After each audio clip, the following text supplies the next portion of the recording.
tutti a tutti, a chi di solito ci segue, anche alle persone nuove. E se qualcuno fosse qui per la prima volta, allora questo è uno spazio messo a disposizione da Sicut, una società benefit. È uno spazio che viene messo a disposizione, vabbè, in particolare all'associazione Salus Bellatrix, ma a chiunque abbia bisogno, come dire, di un luogo libero. Come associazione Salus Bellatrix noi abbiamo provato cosa vuol dire avere un rifiuto per la sala per gli argomenti che a volte vengono trattati, no? Come associazione trattiamo argomenti che vanno dalla finanza, politica, medicina e di solito questo è un ambito abbastanza delicato e quindi la Sicut offre appunto questo luogo che è completamente libero indipendentemente da quello che potrebbe essere anche l'argomento scomodo della serata. Allora, questa sera per noi è particolarmente importante. Beh, intanto dico che tra un mese l'associazione compirà 9 anni e tra le prime conferenze che avevamo organizzato all'epoca ce n'è stata una tenuta da Carlo Canistraro, un carissimo amico, e parlava appunto come dire, della biologia delle credenze, no? E ormai a quell'epoca iniziava un po' a divulgarsi anche qui in Italia. Diciamo che come precursore c'era stato Lipton, però era più magari limitata all'ambito degli Stati Uniti. E qui un po' è stata trattata come dicevo anche a lei prima, era un argomento che sembrava un po' fantascienza, un po' magia, un po' New Age tra le nuvole, insomma abbastanza screditato. E per noi quindi è bellissimo questa sera avere una relatrice come lei che ha fatto un percorso scientifico che ci spiega davvero come funzionano queste parti di noi, perché ci hanno un po' bombardato per un periodo facendoci credere che in un certo senso noi siamo capitati dentro una specie di gabbia, no? I nostri geni hanno firmato una specie di condanna, nel peggiore dei casi, alla nostra vita, mentre piano piano adesso iniziano a esserci proprio tante persone come lei che iniziano a sconfessare questa cosa. E qual è il rovescio bello di questo? Che noi riusciamo a avere più responsabilità e controllo e determinazione della nostra vita. Non so quanti siano i colleghi biologi o chimici o fisici o medici che condividono queste nuove frontiere. Sicuramente saranno dei pionieri e sappiate che qua di solito i pionieri sono sempre benvenuti. Una cosa bella di questa sera che non è organizzata solo da noi ma in sinergia con un'associazione che ci è sempre stata amica, Settimo Cielo, a cui adesso lascio un attimo la parola per presentare la relatrice. Grazie.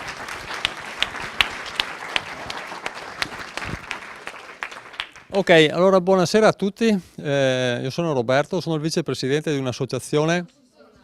Ma non è per voi. È per la registrazione. Per cui, ma mi sentite là in fondo? Sì? Ok, dicevo, sono il vicepresidente di questa associazione. Con molto orgoglio, devo dire, e con molto piacere stasera facciamo intanto questa bella collaborazione con un'altra associazione sul territorio che stimiamo molto e che consideriamo, come scrivo sempre, un po' effervescente, no? Nel senso che chi studia medicina tradizionale cinese c'è lo yin e lo yang. Ecco, forse Salus Bellatrix è più yang, noi un po' più yin, mettendola in questo parallelo qua. Allo stesso tempo è significativo sempre portare l'esempio che in realtà anche con impostazioni diverse possono anche coesistere, condividere degli obiettivi comuni. Okay? Noi abbiamo principalmente come impegno una scuola di pranoterapia, avete un foglietto in mano, le persone nuove quantomeno, che spiega un po' quello che facciamo. E non sto neanche a dilungarmi tanto, avete anche un tagliandino che se volete facciamo anche dei trattamenti gratuiti alla popolazione da 10 anni facendo far tirocinio ai nostri ragazzi e poi tante altre iniziative. Comunque sempre di più negli anni si delinea un po' la necessità, ed è la nostra mission sostanzialmente, non solo di far corsi o far fare delle cose, ma di creare proprio una cultura del benessere, chiamiamola così, che vuol dire tante cose, vuol dire guardare la vita da tanti punti di vista con una visione allargata, sicuramente più tollerante e, come dice anche Battistuta con cui collaboriamo nell'Enneagramma, elevare la relazione, quindi abbassare un po' la conflittualità. Crediamo che la conflittualità che c'è in giro probabilmente diventa più distruttiva che costruttiva, insomma. Dopo, queste sono opinioni ovviamente personali, però i percorsi che proponiamo normalmente tendono sempre a mettere una parola costruttiva, una comprensione maggiore, questo genere di attività. Allora, intanto stasera siamo nel pieno della nostra mission e ringrazio veramente tanto Francesca Pistollato di essere venuta da noi, viene abbastanza da lontano. E anche questo è frutto di un passaparola fra associazioni, tra persone che si conoscono, eccetera. Poi dopo in verità i giri sono molto a stretto giro perché c'era delle persone comuni, diciamo, tra noi che non sapevamo di avere, insomma, ecco. Quindi sì, con tanta gioia vi do il benvenuto appunto a Francesca. Ringrazio tanto il padrone di casa qua nella Salus Bellatrix, la Francesca, la regina che ha presentato, e vi auguro veramente di attingere da quello che verrà detto stasera, perché intanto per le persone della nostra scuola troverete tantissimi agganci con quello che viene spiegato anche a scuola, ed è importante che siano persone esterne a portarvele, soprattutto qualificate, competenti, con una grossa preparazione, perché non è aria fritta, è un nuovo paradigma e pian pianino, ciascuno con i suoi tempi eccetera, ha la possibilità veramente di apprendere e trasformarlo in qualcosa di quotidiano, non mera informazione che gira, ma pratica. Okay? Noi tendiamo molto a far fare questo genere di cammino, diciamo così. Quindi niente, io vi ringrazio della partecipazione, è bello trovarsi qua anche in tanti perché comunque dà soddisfazione e crea anche un momento di energia importante, e ringrazio ancora tantissimo Francesca, a cui lascio la parola. Grazie.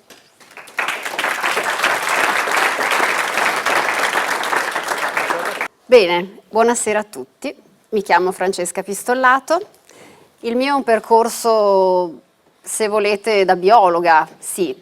Ebbene, sin da piccolina con la famiglia, il percorso che abbiamo fatto, i corsi di yoga, diciamo, sono cresciuta in un ambiente, grazie a mio padre e a mia madre, che mi ha permesso di farmi delle domande, di scoprire, di andare alla ricerca del sé, di quello che è il significato dell'esistenza, di tutto un percorso che rasentava più che con la scienza in quanto tale, di cui in realtà andremo a parlare questa sera. Stiamo parlando non di fantascienza ma di scienza. Tutte le cose che verranno dette stasera hanno una base scientifica che è consolidata.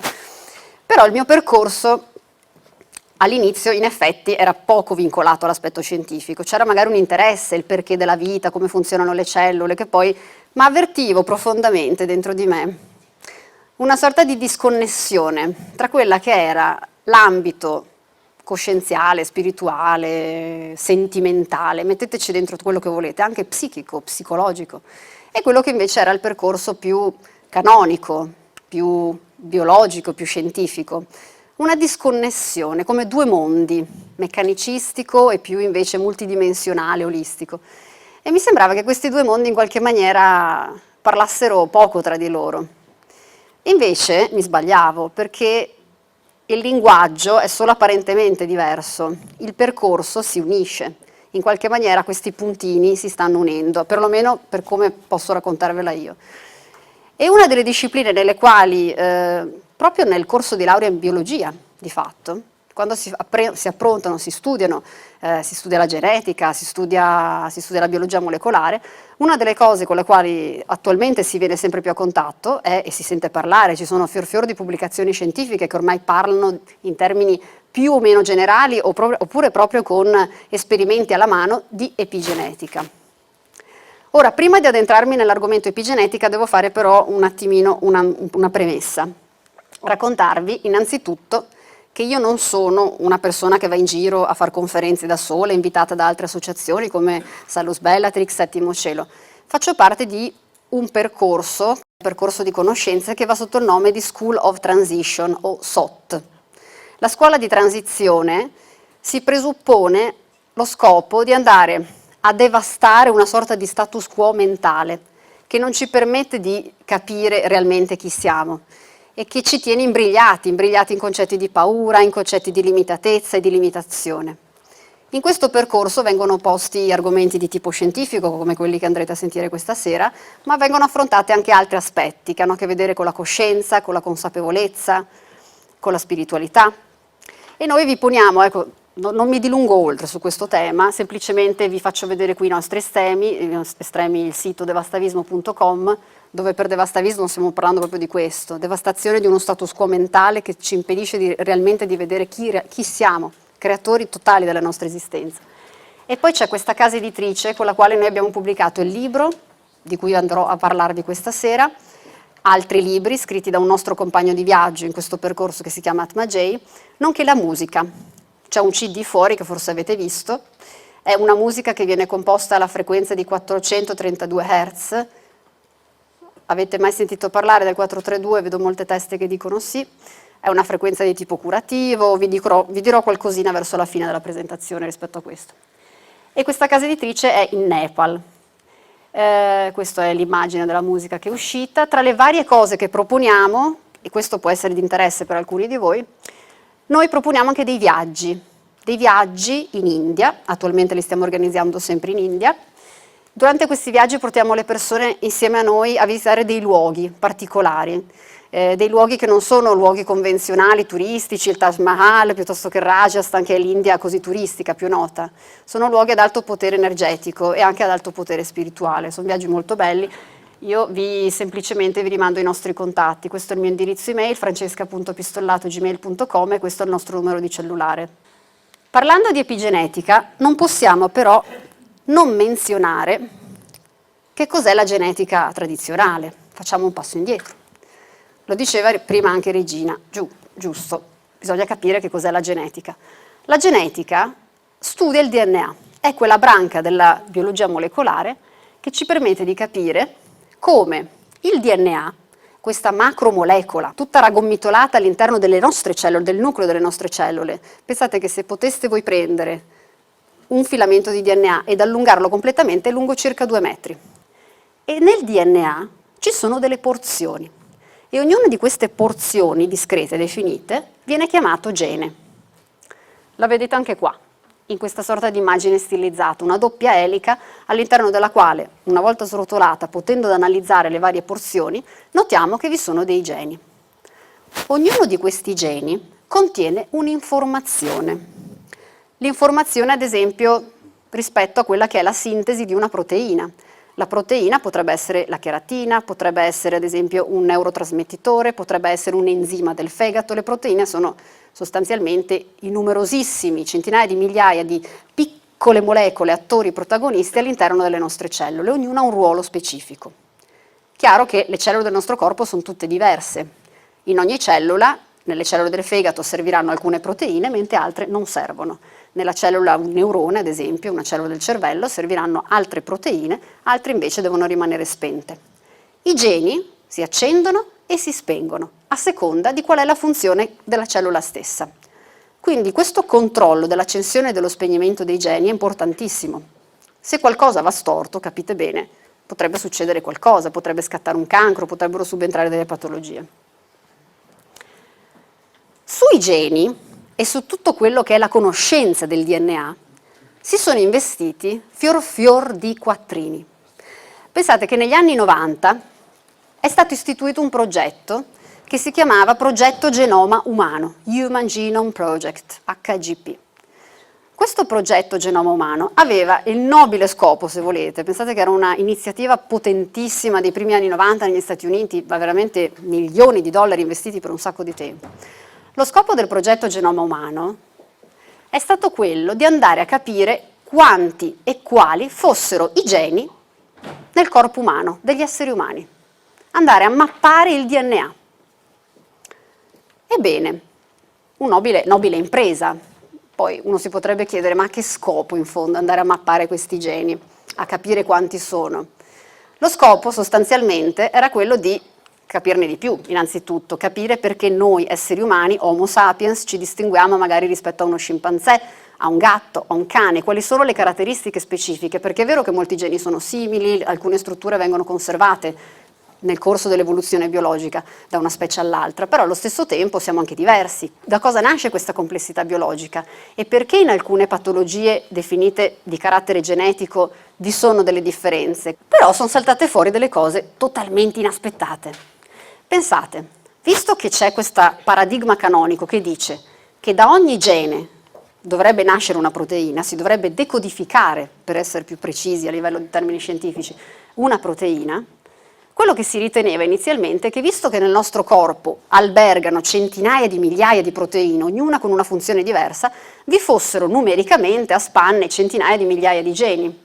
Da un gene una proteina, giusto? No, non funzionava così, i conti non tornavano. Pensate che inizialmente avevano scoperto circa 25.000 geni. Attualmente, e questa è ricerca degli ultimi giorni, ultime settimane, si è scoperto che in realtà la quantità di geni è veramente bassa, è pari a circa 19.000. Abbiamo ben pochi geni che codificano moltissime proteine. E inoltre una cosa curiosa è che questi geni si localizzano solamente in quella che è una porzione limitatissima dell'intero DNA. Occupano circa il 2%. Capite? L'informazione che stabilisce ciò che siamo, dal punto di vista del codice genetico, è confinata a circa il 2% del DNA. Questa è una cosa abbastanza strana, credetemi, loro non se l'aspettavano, gli scienziati dell'epoca, nei primi anni 90, quando hanno iniziato a fare questi studi, non si aspettavano di trovare questi numeri. In mancanza di una spiegazione plausibile, si sono cercati di porre delle domande, hanno iniziato a dire ma che serve questo 98% di DNA che non contiene geni? Chiamiamolo DNA spazzatura, junk DNA, come esiste il junk food, ma sì, è un DNA inutile, ridondante, che non serve a niente, frutto di evoluzioni filogenetiche, biologiche, che sta lì ma in fondo forse ha funzioni, forse sì, forse no, non si sapeva bene a che servisse. Ma in realtà ovviamente vale la pena di chiedersela questa domanda, ma secondo voi le cose sono così a caso? Un 98% di DNA inutile? Difficile a credersi. Ed in effetti è così. Quel 98% concretamente, ve lo dico, serve per modulare in modo fine ed intelligente la sintesi di quel 2%, il funzionamento di quel 2% di DNA che contiene geni. In poche parole, conta di più, non tanto la quantità, ma la qualità.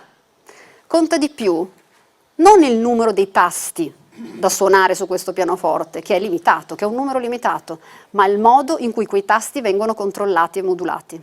Pensate, da un pianoforte quante melodie si possono suonare? Un'infinità, tantissime.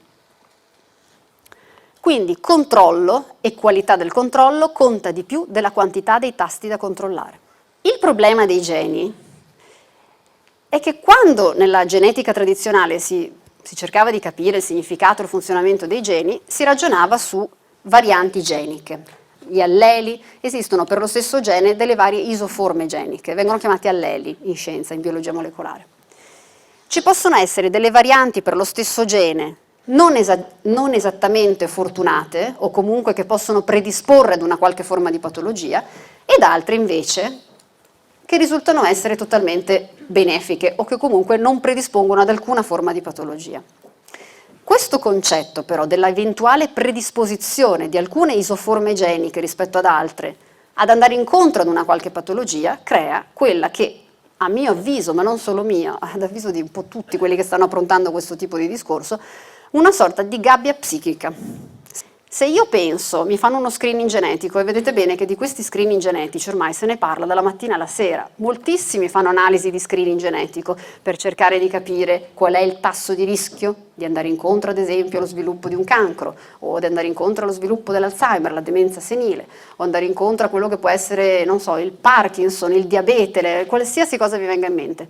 Addirittura predisposizioni genetiche che vanno a vedere aspetti del futuro bimbo che nascerà, il nascituro. Possono fare degli screening genetici prenatali. Esistono questi test che permettono ad esempio di stabilire le eventuali abilità atletiche, artistiche, le doti, il quoziente intellettivo, l'EQ emozionale, il quoziente emozionale. Ma secondo voi concretamente vi chiedo, i geni e il nostro patrimonio genetico può dire così tanto di ciò che noi siamo? È tutto così scritto davvero solo nei geni? È una domanda che vale la pena porsi, perché se fosse così, allora veramente uno nasce con un corredo di serie A, fortuna della Madonna, rispetto ad un'altra persona che nasce con un corredo più penalizzante. Gattaca, bravissima. Io faccio sempre questo esempio, mi hai preso, bellissimo, guarda, ci sei arrivata. Avete visto il film Gattaca? Allora, per chi non l'avesse visto, è un film molto bello, peraltro, di qualche anno fa. Racconta come in una ipotetica società del futuro le persone vengono suddivise in due macro categorie, i validi e gli invalidi. I validi sono quelli che hanno un corredo genetico della Madonna, da serie A, da Ferrari. Solamente i validi possono accedere a professioni lavorative ad alto rischio, ad esempio andare a fare i viaggi sulla Luna, i viaggi interstellari. Società del futuro, stiamo parlando di questo tipo di società ipotetica, ma non molto distante poi in realtà rispetto a molti discorsi che a volte si fanno, ma gli invalidi, poverini, sono quelli che possono avere una qualche predisposizione, che ne so, un problema di tipo cardiovascolare, un rischio di diabete, di morte precoce per X motivi, e a questi invece è preclusa ogni forma di possibilità di andare incontro o di potersi iscrivere a percorsi lavorativi, di laurea, di studi che ti possono portare a sviluppare certe caratteristiche. Il protagonista del film, per farvela breve, è un invalido che bara, tra virgolette, il sistema e cerca di presentare profili genetici che non sono i suoi e quello di qualcun altro, affinché possa riuscire ad accedere al suo sogno, che è quello di andare nello spazio. È un film interessante, ma che racconta un po' tutta sta storia. E la storia qual è? La storia è, vale la pena chiedersi se davvero noi siamo così predeterminati geneticamente. La risposta che vi posso già anticipare è no, assolutamente no. E perché? Andiamo a vedere qualcosina. Qualcosina che in realtà è nato, credetemi bene, non da Bruce Lipton, che Bruce Lipton ha avuto il grandissimo merito di divulgare questo tipo di ragionamenti sull'epigenetica al grande pubblico, l'ha reso fruibile per un po' tutti, ma in realtà vedete bene di epigenetica è già dal fine degli anni 40 che si parla. Sto termine è stato coniato da un pezzo, solamente che tutte le conoscenze, proprio anche strumentali, a livello proprio analitico, di quelli che sono gli aspetti legati all'epigenetica sono venuti fuori negli ultimi anni, perché la scienza e la tecnologia si è evoluta di pari passo, devo dire anche a livello esponenziale negli ultimi anni, tale per cui adesso noi scienziati nei laboratori riusciamo a fare delle analisi di tipo epigenetico, riusciamo proprio a studiare questi aspetti a livello molecolare. Attualmente, vedete, qua in inglese c'è scritto paradigm shift, cambio di paradigma, slittamento di paradigma. E perché? Perché attualmente il paradigma di cui invece dobbiamo iniziare a masticare, dobbiamo iniziare a capire, a sentire profondamente dentro di noi, è che noi non siamo solo questo. Noi siamo sì i geni, in fondo lo vediamo, no? Somigliamo ai nostri genitori assomigliano ai nostri nonni, c'è una trasmissione di un'informazione genetica, i geni non sono acqua, sentite, no? Questi famosi detti popolari, ma in realtà i geni interagiscono profondamente con quello che è un ambiente, environment, in inglese si dice environment. L'ambiente è tutto, tutto. L'ambiente è ciò che sta al di fuori di noi, è l'aria che respiriamo, ma è anche un ambiente che sta dentro di noi, è il cibo che mangiamo, sono i pensieri che coltiviamo, è l'aria che respiriamo, è quello che ascoltiamo. Tutto influenza questo ambiente, tutto. E dall'interazione tra geni e ambiente siamo noi, nasciamo noi, ed eccoci qui come stiamo adesso. Questa sorta di frame, questo scatto di diapositiva di istantanea rappresenta ciò che siamo noi adesso, il nostro fenotipo, e ciò che siamo noi è determinato dall'interazione tra queste macrosfere. La nostra genetica sì, ma soprattutto, ricordiamo soprattutto, evidenzio, l'ambiente. Ed è per quello che si parla di epigenetica. Epi è un prefisso greco che significa al di sopra di. Quindi tutto ciò che è oltre i nostri geni, ciò che è per dire l'ambiente molecolare all'interno delle nostre cellule, ma anche fuori dalle nostre cellule, il tessuto, i tessuti stessi, il pH, il sangue, tutto questo è un ambiente molecolare.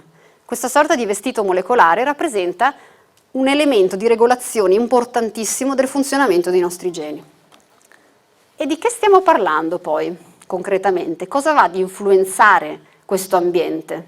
Qua vedete degli esempi. Allora, innanzitutto, ovvio, ne parleremo, ma la dieta è inevitabile che in base a cosa uno mangia crea un terreno interiore su cui possono proliferare o meno certi tipi di patologie, una sorta di humus, il concetto di infiammazione cronica, tutto è condizionato dalla dieta profondamente, gioca un ruolo fondamentale, ma vedete anche qui l'esercizio fisico, il fatto di fare o non fare mai attività fisica cambia tutto il nostro ambiente interno. Ma parliamo anche di cose quasi più imprevedibili, tipo diurni e stagioni, correlazioni diurna, notte, giorno, rispetto ai cambiamenti stagionali.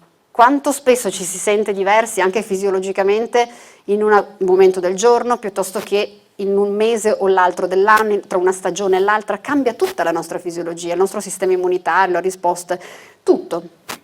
L'esposizione ad agenti patogeni, a sostanze di tipo tossico, l'inquinamento ambientale, le particelle, il PM10, tutto questo ha un profondo effetto a livello proprio di epigenetica. Ci sono degli studi che hanno dimostrato che in aree molto inquinate, ad esempio, l'epigenetica, proprio il profilo epigenetico, cambia radicalmente rispetto ad aree più di campagna, di zone più pulite. L'abuso di droghe, ma vedete qui cosa c'è scritto? Lo stato finanziario. E voi direte, ma che c'entrano i soldi, lo stato finanziario con l'epigenetica? Beh, è un'ovvietà, se ci pensate.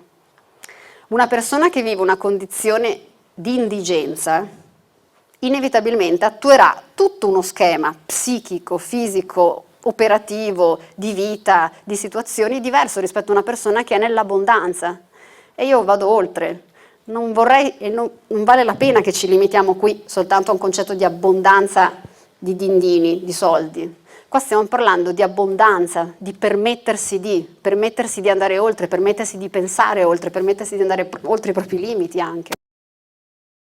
Poi vedete, questo è un altro aspetto anche interessante a livello scientifico, si sta investendo anche a livello di Commissione europea su questi temi. Il microbioma. Che è sto microbioma? Il microbioma, o microbiota dovremmo dire più appropriatamente, è quella massa di batteri che convive all'interno del nostro intestino. Parliamo di circa 2 kg di batteri conviviali. Questi batteri ovviamente stanno lì perché rappresentano la nostra flora batterica ed è essenziale affinché tutta la nostra fisiologia funzioni a dovere. Ma pensate che in un caso di disbiosi cronica, questo ormai è stato testimoniato da numerosi studi, può comportare nel tempo una perdita delle funzioni cognitive. Addirittura si è visto che il rischio di Alzheimer è fortemente correlato, associato a una disbiosi cronica prolungata nel tempo. Pensate. Poi l'utilizzo di droghe, in generale di farmaci, quello che può essere invece l'utilizzo di cure alternative, quindi olistiche. Tutto questo influenza la nostra epigenetica, è inevitabile, ma anche le interazioni sociali e lo stato psicologico in generale. Questi sono alcuni degli esempi. Ma andiamo avanti. Il Time, ad esempio, proprio su tutti questi temi, ha dedicato una sua famosa copertina di già di qualche anno fa, dove andavano sostanzialmente a dire i motivi per cui, il perché il tuo DNA di fatto non è il tuo destino. Interessanti studi sull'epigenetica, come potete anche immaginare, sono venuti fuori da analisi di tipo biologico, sperimentale, fatte sia su piante che su animali e poi ovviamente anche dalle analisi epidemiologiche fatte sugli esseri umani. In questo studio del 2007-2008 andavano a vedere l'effetto che la dieta poteva avere in topi che avevano una disfunzione genica di base. Vedete la differenza profonda tra questi due? Uno è un topo marroncino piccolo. Questo è un topo che in biologia si dice wild type, è un topo normale. L'altro invece è un topo piuttosto grosso e con una peluria di tipo giallo. Questo topo è un topo, si può dire, malato, perché aveva un gene, il gene agouti, si chiama proprio agouti questo gene, in versione accesa. Quando questo gene è acceso, i topi sono così. Questo tipo di patrimonio è un patrimonio genetico. Capite bene? Se una mamma topolina agouti dà alla luce dei topolini, nella stragrande maggioranza dei casi saranno tutti come lei. È un elemento genico trasmesso dalla madre alla prole. Il problema non è soltanto l'estetica, il topo grosso e giallo, chi se ne frega. No, è il fatto che questi topi sono tendenzialmente obesi, diabetici e tendono a soffrire di cancro. Quindi sono dei topi geneticamente proprio sfigati. Questi scienziati hanno fatto uno studio, si sono cercati di chiedere, vediamo se un cambio di dieta nelle topoline in gravidanza poteva andare a creare un qualche effetto a carico della prole. Sapete in che cosa consiste la dieta di un topo? È abbastanza deprimente, sono croccantini, schifosi. Hanno preso un gruppo di topoline a cui è stata data una dieta di controllo ed erano ingravidate e hanno dato alla luce, nella stragrande maggioranza dei casi, a questo tipo di figli, di cuccioli. 3 su 4, il 75%, era esattamente come la madre, geneticamente con la Guti espresso. Cambiando però la dieta, inserendo semplicemente degli elementi vitaminici, B6, B9, l'acido folico, derivazione di origine vegetale, sapete che cosa è successo? Che si è invertita la tendenza. Sono nati per il 75% topolini sani. Questa era una cosa abbastanza sconvolgente, perlomeno 10 anni fa. Non si sarebbe mai potuto immaginare che bastasse cambiare la dieta in gravidanza ad un topo geneticamente predisposto a dare alla luce figli malati. Questo andava in qualche maniera a contraddire le regole della genetica classica, io non so se mi sto spiegando. Se in base alla genetica classica 3 su 4 sono malati, com'è che cambiando la dieta basta farne cambi qualcosa, cambia una variabile in gravidanza e improvvisamente 3 su 4 risultano essere sani. Da qui si è scoperto che cosa, se ci pensate, questo è solo uno dei vari studi pionieri del caso, ma si è scoperto che è fondamentale l'epigenetica, conta di più addirittura la scelta che uno fa e le scelte che attua in ogni fase della sua vita rispetto a quello che di fatto è il patrimonio genetico di partenza. Questo è invece una casistica che si è registrata nel periodo della Seconda Guerra Mondiale e durante il periodo della fame olandese moltissime madri in gravidanza, erano future mamme, hanno sofferto la carestia, hanno sofferto la fame e hanno notato che se la sofferenza, questa carestia veniva sofferta nelle prime fasi gestazionali, nei primi mesi di gravidanza, tutti i bambini che nascevano, raggiunta poi l'età adulta, avevano tutti un profilo epigenetico particolarissimo. E sapete qual era? Un gene in particolare che si chiama IGF-2, è l'insulin growth factor, è un fattore di crescita dell'insulina, c'entra quindi un po' a intuizione col discorso diabete, sindrome metabolica, eccetera. Questo gene risultava essere molto espresso, molto presente. Ipometilazione è un termine epigenetico per dire che è un gene molto presente. Quindi c'era molto IGF-2, molta proteina presente. Il gene era molto espresso sostanzialmente, molto acceso, quindi si sintetizzava tanta insulin growth factor.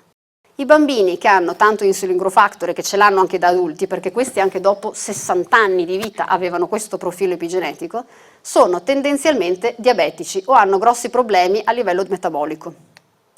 Se invece le mamme del periodo olandese, della fame olandese, avevano sofferto la carestia nelle fasi più terminali della gravidanza, i bimbi non manifestavano tanto questo tipo di profilo, però erano tutti a basso peso alla nascita. Sia il basso peso alla nascita che questo gene, questo profilo epigenetico sull'IGF-2, è correlato alla sindrome metabolica. Erano tutti bambini che da adulti avevano un elevatissimo rischio di andare incontro a diabete, problemi di tipo cardiovascolare, dislipidemia, ipertensione arteriosa e tutto quello che è lo spettro della sindrome metabolica. Capite? Quello che uno fa in gravidanza ha una ripercussione sui figli.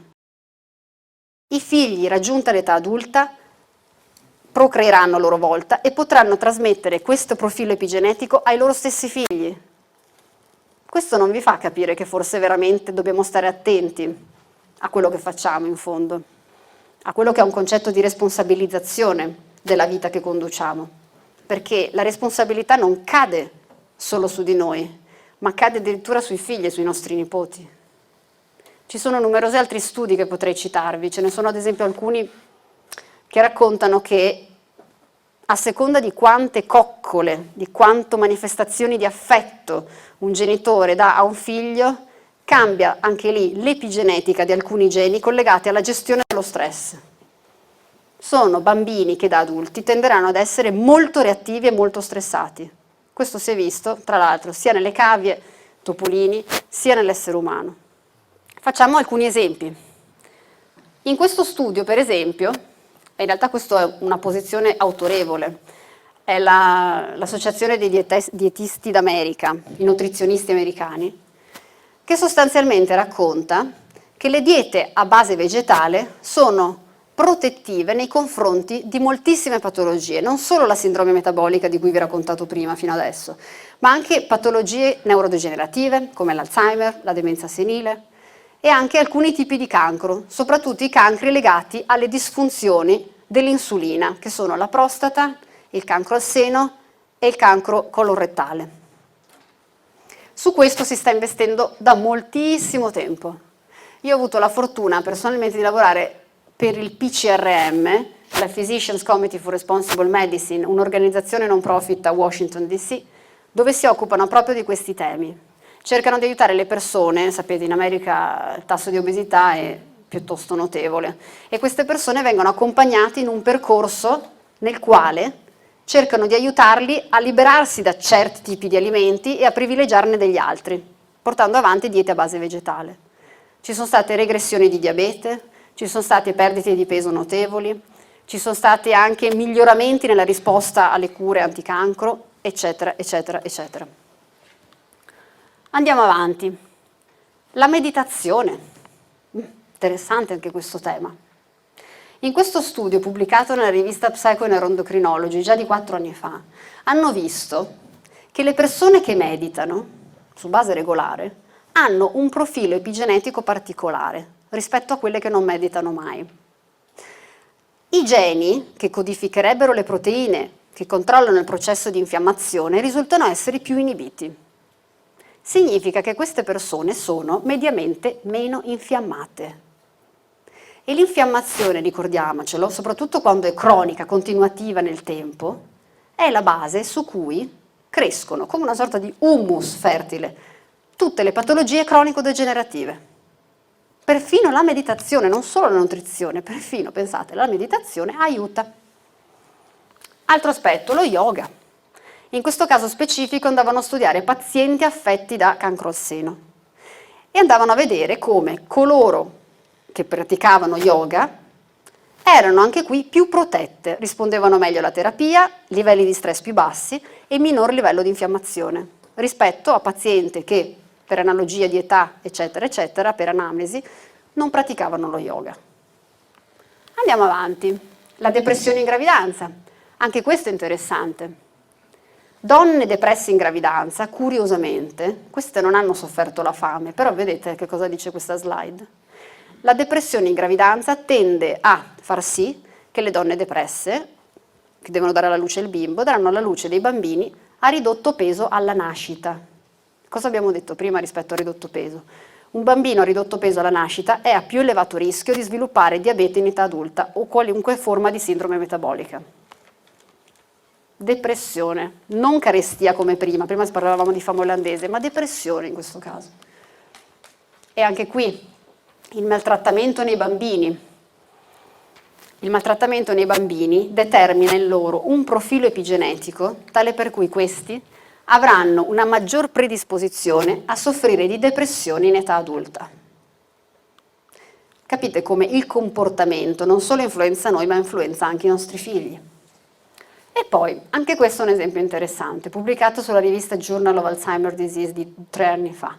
Hanno visto che in persone che iniziavano a dimenticarsi le cose, persone che sostanzialmente, calo di memoria, non ricordavano più l'indirizzo, primi esempi, primi segni di cedimento cognitivo, in queste persone bastava fare, vedete, 12 minuti al giorno di meditazione, con o senza l'ascolto di musica classica per un periodo di circa 3 mesi, bastato fare questo per far sì che iniziassero a ricordare nuovamente, ad avere miglioramento nei test cognitivi e a star meglio.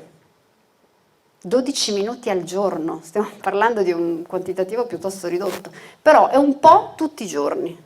E questo un po' tutti i giorni cambiava l'ambiente interno a queste persone, il loro profilo epigenetico. E a proposito di Alzheimer, io nel mio lavoro attualmente mi sto occupando molto di questo aspetto, dell'Alzheimer. Dell'Alzheimer se ne sono dette di tutti i tipi. Vi dico già che è forse la crisi nell'ambito medico, scientifico, più profonda, la stiamo vivendo proprio sulla ricerca dell'Alzheimer. Perché è da anni che ci si arrabetta il cervello, si sta cercando di sbattersi proprio sotto ogni punto di vista, sia economico, finanziario, energetico, scientifico, sotto ogni aspetto, e purtroppo non esiste a tutt'oggi una cura efficace per l'Alzheimer, non esiste. Il 99,6% dei test fatti sugli animali sta fallendo, perché sapete, ogni sperimentazione clinica per lo sviluppo di un qualche farmaco viene fatto in primis negli animali, i cosiddetti modelli animali di una certa patologia umana. Il 99,6% di tutto quello che è stato fatto finora non ha portato a nulla. 99,6% è ridicolo, è come dire 100. Ora, perché non sta funzionando il sistema? Ormai ci sono autorevoli pensatori su questo tipo di discorso che stanno dicendo la loro. Uno in primis, lo dico tranquillamente, è George Perry, è un professorone dell'Università del Texas che tra l'altro è pure l'editor in chief, quindi il capo editor della rivista Journal of Alzheimer's Disease. Recentemente lui ha pubblicato un articolo in cui sostiene, non solo lui, tra l'altro con vari coautori, che non esiste virtualmente una cura per l'Alzheimer. L'Alzheimer è solo prevenibile. E perché? Perché ci sono troppi e numerosi fattori che sono elementi di rischio per. Vabbè, è chiaro che l'Alzheimer è collegato all'età avanzata. Mi dispiace la slide è rimasta in inglese, non ve l'ho tradotto in italiano, ma ve la traduco adesso a voce. L'età avanzata è chiaramente un fattore di rischio. È chiaro che una persona di una certa età può essere più a rischio rispetto a una persona giovane, ma andiamo oltre. La dieta. Diete a base vegetale, diete di tipo mediterraneo, rispetto a quelle che vengono definite diete occidentali ad alto contenuto di grassi saturi, con proteine e grassi di origine animali, sono estremamente collegate ad un miglioramento del profilo del rischio, ad un abbassamento, una riduzione del rischio. E poi vedete cosa c'è scritto qua, basso livello di attività fisica, pure questo. Vedete bene che sono molti dei concetti che abbiamo detto anche prima, non stiamo reinventando la frittata. Ridotta stimolazione cognitiva. Bisogna tenere il cervello in costante allenamento. Una persona che si atrofizza, e vedete bene che ci stiamo un po' tutti atrofizzando qua dentro, perché se ci pensate, cosa facciamo adesso noi quando abbiamo bisogno di ricordare qualcosa? Oddio, chi era quello che fa? Quando è successo questo evento? Vai su internet, poi ho risolto il problema. Ci stiamo un po' tutti atrofizzando perché abbiamo la risposta facile e gli smartphone in questo purtroppo sono un ottimo strumento, ma non ci stanno aiutando nella memoria, perché ci stanno proprio portando a non demandare più ai nostri ricordi, non peschiamo più in questo. Io non sto dicendo fate sudoku e parole crociate, ma sì, ma fate anche quello, se quello pensate vi possa servire. Dobbiamo cercare di tenere l'allenamento mentale, continuo, continuativo, leggere i libri, leggere, informarsi, venire a qualsiasi forma di incontro, tutto aiuta in qualche maniera ad aumentare questa stimolazione cognitiva e a promuoverla. Ridotto basso stato socio-economico, anche questo ha un'influenza, l'abbiamo detto anche prima, chiaramente persone che vivono nell'indigenza, strati della società medio-bassi sono molto più a rischio di Alzheimer per motivi ovvi, meno accesso a condizioni di vita più agiate, meno possibilità di iscriversi ad una palestra, meno possibilità di comprare del cibo sano, intuitivo. Poi, bassa istruzione, basso livello di istruzione. Il fatto di aver fatto nel corso della vita più studi, a parte la scuola, o indipendentemente dall'aver fatto o non aver fatto università, ma l'essersi allenati proprio a livello educativo, cerebrale, aiuta. E poi che cos'altro? Bassa qualità del sonno, poor sleep quality. Su questo mi soffermo un attimino anche dopo. Il sonno è una cosa a cui uno non pensa, ma il sonno c'entra tantissimo col rischio di demenza e con la perdita delle capacità cognitive. L'inquinamento aereo, il fumo, ma anche, vedete qui, l'assunzione di metalli pesanti, di pesticidi, di insetticidi, sia tramite la dieta, sia tramite altre forme esterne, farmaci di qualsiasi tipo, i contaminanti ambientali, tutto questo ha un inciso e crea veramente un fattore di rischio notevole per l'Alzheimer. L'Alzheimer è stato definito negli ultimi anni diabete cerebrale di tipo 3. Diabete tipo 3, esiste il tipo 1, quello canonico, genetico, esiste il tipo 2, che è quello che tra l'altro va per la maggiore, che viene soprattutto in tarda età, esiste addirittura un diabete cerebrale che è l'Alzheimer, pensate. E tutti questi fattori di rischio hanno ovviamente una fortissima rilevanza in quello che è il 95-98% dei casi di Alzheimer, la stragrande maggioranza, che sono quelli legati all'età, all'aspetto tardivo della vicenda. Ci sono alcuni casi di Alzheimer che sono invece più precoci, legati a radici genetiche, per quelli è più difficile farci qualcosa, non impossibile ma più difficile. Però nella stragrande maggioranza dei casi noi stiamo parlando di Alzheimer che subentra tardivamente. Andiamo avanti, perché il sonno? Faccio questo inciso, poi passo oltre ad altri aspetti, ma sul sonno è importante perché spesso problemi di sonno, disturbi del sonno, alzarsi e sentirsi stanchi durante la giornata, non riuscire a prendere sonno, sono aspetti che vale la pena un attimo capire.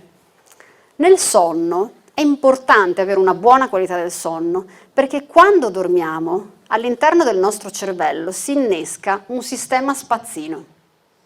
Il sistema spazzino adesso è stato anche identificato, si chiama sistema glinfatico, dove c'entra la glia, che è una componente del cervello, altri tipi di cellule, oltre neuroni che coadiuvano il funzionamento e il metabolismo neuronale, e c'entra la linfa. Il sistema glinfatico però, appunto, ricordiamocelo, funziona solo se dormiamo. Quando siamo svegli, come adesso, non sta funzionando niente. Pensate che basta perdere una sola notte di sonno per far sì che le scorie che si producono fisiologicamente nel nostro cervello, che poi sono proteine, che dovrebbero essere in qualche maniera eliminate perché sono disfunzionali, sono distorte, hanno una struttura strana, affinché queste proteine, che poi vengono chiamate amiloidi, si accumulino. Sono registrabili anche in una persona sana, giovane. Basta semplicemente perdere una notte di sonno. Pensate, un prolungamento di una situazione del genere che si cronicizza per anni. Inoltre, non mi soffermo a raccontarvi tutta questa slide di uno studio che abbiamo visto, ma quello che vi volevo comunicare con questa è che il sonno viene fortemente condizionato da quello che mangiamo. Se una persona, ad esempio, ha una dieta mediamente sbilanciata, con troppi zuccheri raffinati, soprattutto se assunti alla sera, tante proteine animali, tanti grassi saturi, tanto colesterolo indotto dalla dieta, tanto sale nella dieta, e un basso introito di potassio e anche un basso introito di alimenti di origine vegetale, tutto questo va a sbilanciare un equilibrio specifico che è l'equilibrio del cortisolo, un ormone fondamentale prodotto dalle ghiandole surrenali, che ha tutto un suo ritmo. È alto alla mattina perché ci aiuta a vivere in modo propositivo la giornata, ad affrontare lo stress, per poi abbassarsi progressivamente nel corso della giornata e arrivare ai livelli minimi intorno alle 8, 9, 10 di sera. Deve essere basso perché questo ci aiuta a entrare nella fase del sonno. Ma se noi mangiamo in modo sregolato, ciò che succede inevitabilmente è che pum, il cortisolo lo rispari su. La pizzata mangiata la sera, oppure che ne so, mega cioccolata e vai, e mangiate pure lo zucchero raffinato. Tutta sta roba, alla fine, crea come impatto base una sregolazione dei ritmi circadiani del cortisolo. E questa cosa ci altera il sonno. E un sonno alterato va in qualche modo a sregolare il sistema di pulizia del cervello e quindi maggiore rischio di Alzheimer. Ecco che tutta sta roba è collegata. Capite come dovremmo iniziare veramente a collegare i puntini? È tutto collegato. La dieta, il cervello, è tutto collegato dentro di noi. Questi sono esempi di cibo, giusto per spararvene alcuni esempi. Cibi che aiutano in qualche maniera a dormire meglio. Per esempio, le banane, ovviamente mangiate in stagione, Io sono una promotrice assoluta di quello che è il concetto di stagionalità chilometro zero, quindi evitiamo di mangiare frutti quando non è il momento, però le banane sono un esempio, le mandorle, gli edamami che sarebbero i fagioli verdi, abbiamo anche le ciliegie, l'avena, l'uva, le noci, i datteri, l'aglio, esempi di cibi che in qualche maniera conciliano un sonno di qualità migliore. Le scelte e le abitudini, tutto ciò che noi stiamo facendo, da quando nasciamo, la vita che viviamo, tutto, e peraltro noi scelte e abitudini sono cose che si consolidano dall'infanzia, perché se ci pensate, certi modi di fare sono precostituiti, la biologia delle credenze, no? È quello che racconta anche Bruce Lipton nel suo libro. Tutte queste robe noi ce le portiamo dietro continuamente. e creiamo dei mulinelli dentro di noi, dei dinamismi, dei modi di fare, semplicemente delle credenze. Crediamo che fare così vada bene, crediamo che fare così invece non vada bene. Tutte queste robe sono precostituite e determinano dentro di noi un certo modo di comportarci, che alla lunga ha un effetto su di noi e anche nell'induzione dei livelli di rischio, nell'influenzare il nostro stato di salute, il processo cellulare di invecchiamento. Però la cosa bella del concetto dell'epigenetica e quello che sta venendo fuori dagli ultimi studi è che tutta sta roba è anche reversibile. Se uno ha innescato delle dinamiche tali per cui si è creato un profilo epigenetico di un certo tipo, certi geni si sono accesi più di altri, eccetera, innescare circuiti alternativi ci permette di migliorare, di stare meglio, di guarire in molti casi. Si tratta però di farlo, questo cambiamento, non solo di intellettualizzarlo. Adesso stiamo intellettualizzando, stiamo usando le nostre onde beta, stiamo facendo ragionamenti razionali. Finché rimane solo qui, ma io poi non faccio nulla per cercare di cambiare, ha poco senso. Grande farina, grande contenuto intellettivo, ma che poi non va da nessuna parte.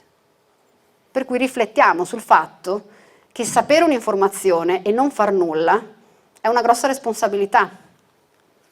Non ha senso poi dire, cavolo, ma non lo sapevo. No, forse lo sapevo, semplicemente non ho avuto voglia e coraggio, ci vuole voglia e coraggio per innescare un cambiamento, ne siamo tutti consapevoli.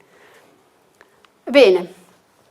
Adesso volevo fare una riflessione su alcune nostre dotazioni interiori. Le nostre dotazioni interiori sono fondamentalmente infinite, se vogliamo, perché siamo multilivello, multidimensionali, questo non ce lo racconta necessariamente la scienza classica, ma di fatto è così. Numerose discipline, dai Veda in poi, per non dire altro, a seconda di dove ci collochiamo nel mondo e nel periodo storico, ma raccontano tanto di noi. Ma quello che di fatto la scienza ci racconta è che noi attualmente abbiamo fortemente 3 cervelli. Questi 3 cervelli, uno pensa, vabbè, il cervello sta nel cranio, il cervello encefalico sarà il più importante. Sì, è importante perché di fatto a livello biologico, come contenuto tissutale di neuroni, ne hanno un bel po'. Però non esiste solo il cervello, esiste anche il cuore, per esempio. Abbiamo un cervello cardiaco, ha un suo modo d'essere specifico e anche lui è innervato da ben 30-120 mila neuroni. E poi abbiamo anche un cervello enterico, l'intestino, caratterizzato da circa 200-500 milioni di neuroni e tutti questi comunicano tra di loro.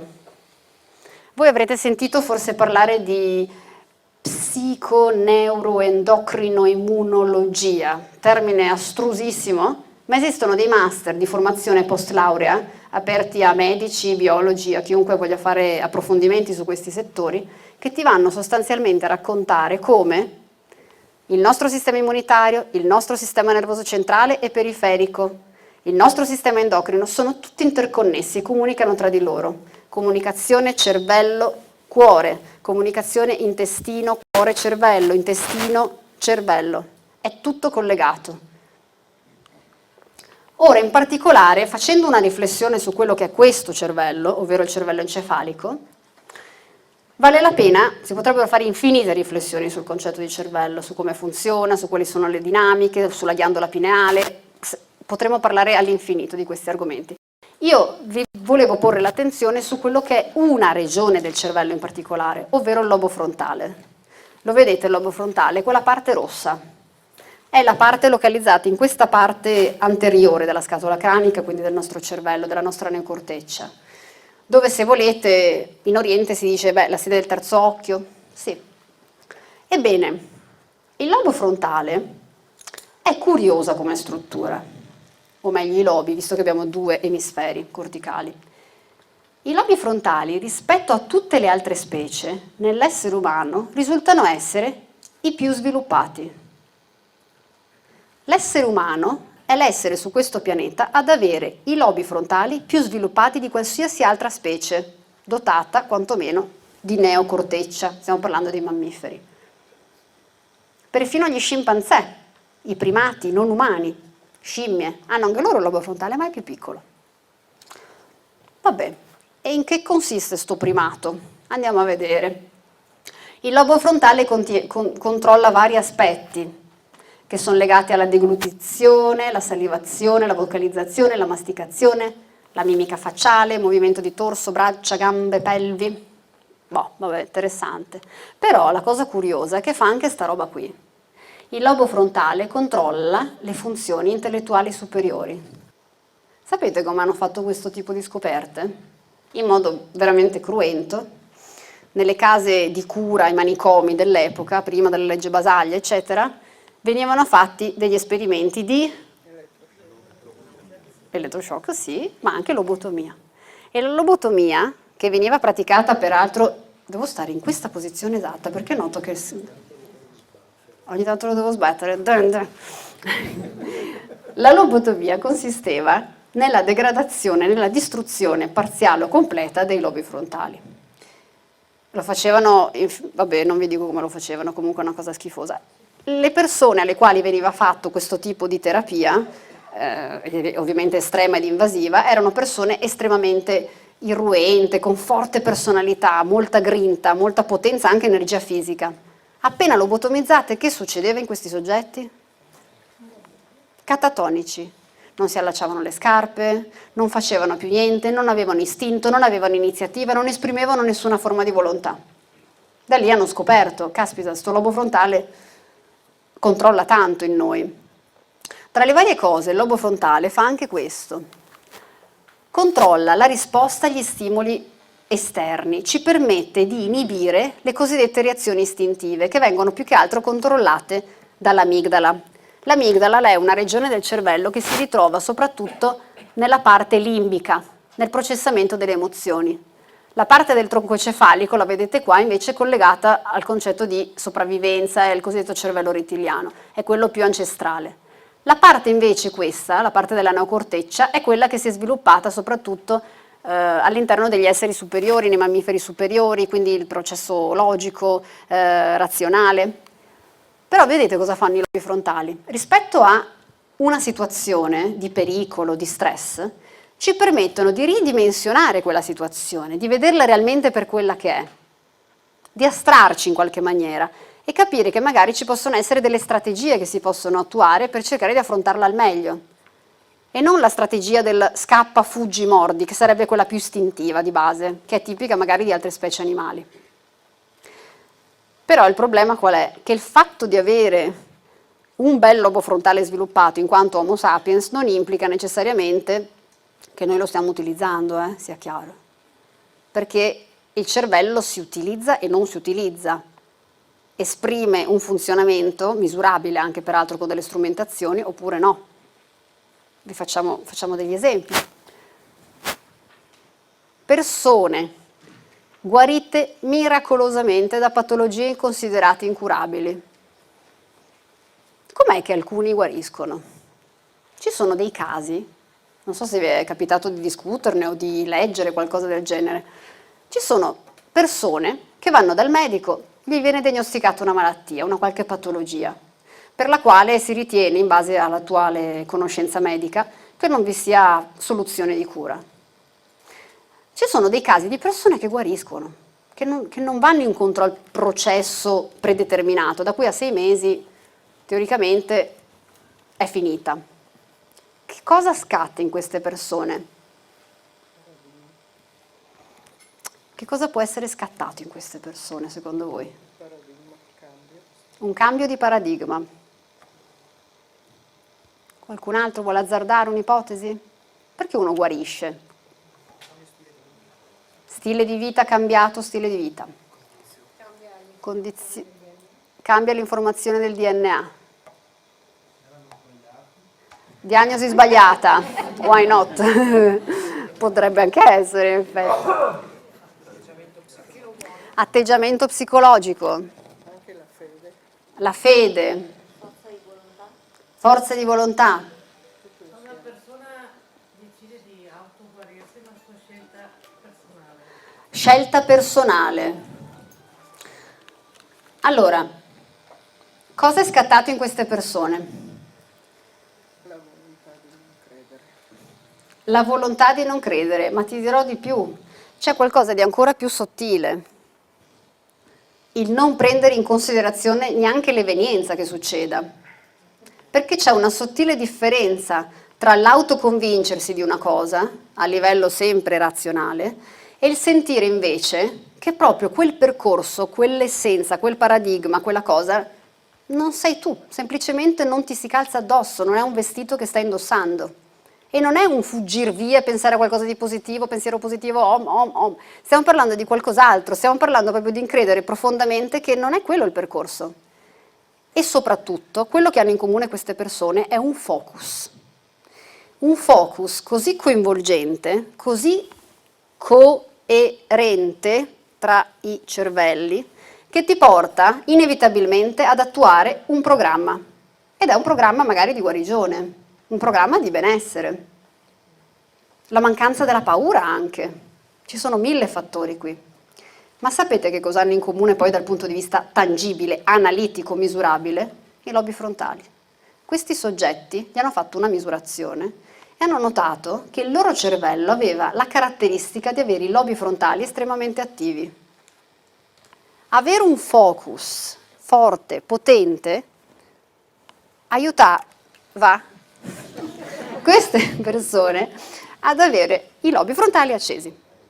E il lobo frontale, come attività, del resto l'attività del cervello in quanto tale, è misurabile. Vi sono delle strumentazioni che si chiamano elettromagnetoencefalogrammi, che permettono di misurare l'attività del cervello. Puoi posizionarlo in certe aree, capire ad esempio come certe aree funzionano, a che livello, con che frequenza. Questi stavano tutti con questi lobi frontali, pum, accesi. Altro esempio. L'esempio di chi medita. Hanno preso un gruppo di controllo, questi sono studi peraltro di cui parla moltissimo uno scienziato, un neurologo, un neuroscienziato che si chiama Joe Dispenza. Ha scritto vari libri interessanti sull'argomento, Evolvi il tuo cervello, questo è uno dei vari. Che cosa hanno visto? Hanno preso delle persone che meditano su base regolare, in questo caso erano dei monaci, e a questi monaci è stato misurato l'attività del lobo frontale e hanno notato che i loro lobi frontali erano tutti estremamente accesi, ma molto accesi. Hanno poi preso un altro gruppo, un gruppo di persone di controllo, diciamo, persone che non erano abituate a meditare, che conducevano uno stile di vita regolare, mangiavano, andavano in ufficio, tornavano a casa, vita, famiglia, una vita regolare. E hanno fatto loro una misurazione dell'attività del lobo frontale e hanno scoperto e hanno visto che i loro lobi frontali erano estremamente spenti, piatti. Poi hanno detto a questi monaci: ora insegnate a queste persone ad imparare una qualche tecnica di meditazione, una qualche tecnica di training autogeno, di focalizzazione, qualcosa che permetta loro di approntare uno schema, una pratica meditativa. E rifacciamo l'analisi da qui a tot. Più o meno un mese dopo hanno rifatto l'analisi e anche queste persone avevano i lobi frontali accesi. Capite il concetto di reversibilità in cosa anche scatta? Anche in questo. Avevano intrapreso, conosciuto qualcosa, intrapreso un percorso ed era cambiato qualcosa. In comune tutti questi esempi hanno questo: attivazione dei lobi frontali e focalizzazione su un concetto che è totalizzante, è un concetto che tu senti visceralmente e che viene a far parte di te. Il focus, ad esempio, di una persona che non sentiva di dover morire di quella certa malattia, considerata incurabile, poteva essere per ognuno il suo. L'amore per i nipoti, l'amore per i figli, il desiderio di viaggiare, il desiderio di scoprire, di continuare ad andare oltre se stessi, chissà, ognuno ha la sua motivazione, il suo focus, qualcosa che accende in fondo, tutti ce l'abbiamo. Per i monaci poteva essere la pace nel mondo, ognuno aveva anche lì una sua vocazione specifica, ma tutte queste persone avevano come modello, come esempio, un focus potente, determinante, totalizzante e che veniva vissuto, e lo continuo a sottolineare, in modo coerente. E perché parliamo di coerenza? Perché noi abbiamo parlato di 3 cervelli, no? Questi 3 cervelli dovrebbero andare all'unisono, altrimenti è un casino. Se non c'è coerenza tra i cervelli, e quando parlo di cervelli sto riferendomi anche al cervello intestinale, al cervello enterico, ma in questo caso mi focalizzo un attimo sull'aspetto del cervello cardiaco, risulta essere molto difficile poter attuare dei cambiamenti seri dentro di noi. Dopo aver parlato del lobo frontale, parliamo quindi del cervello cardiaco. E parlando di cervello cardiaco, non posso non menzionare gli studi veramente pionieristici, fatti da alcuni scienziati in un istituto che si colloca in California, negli Stati Uniti. e si chiama Istituto della Matematica del Cuore o Institute of Heart Math o Heart Math Institute, a seconda di come lo chiamano.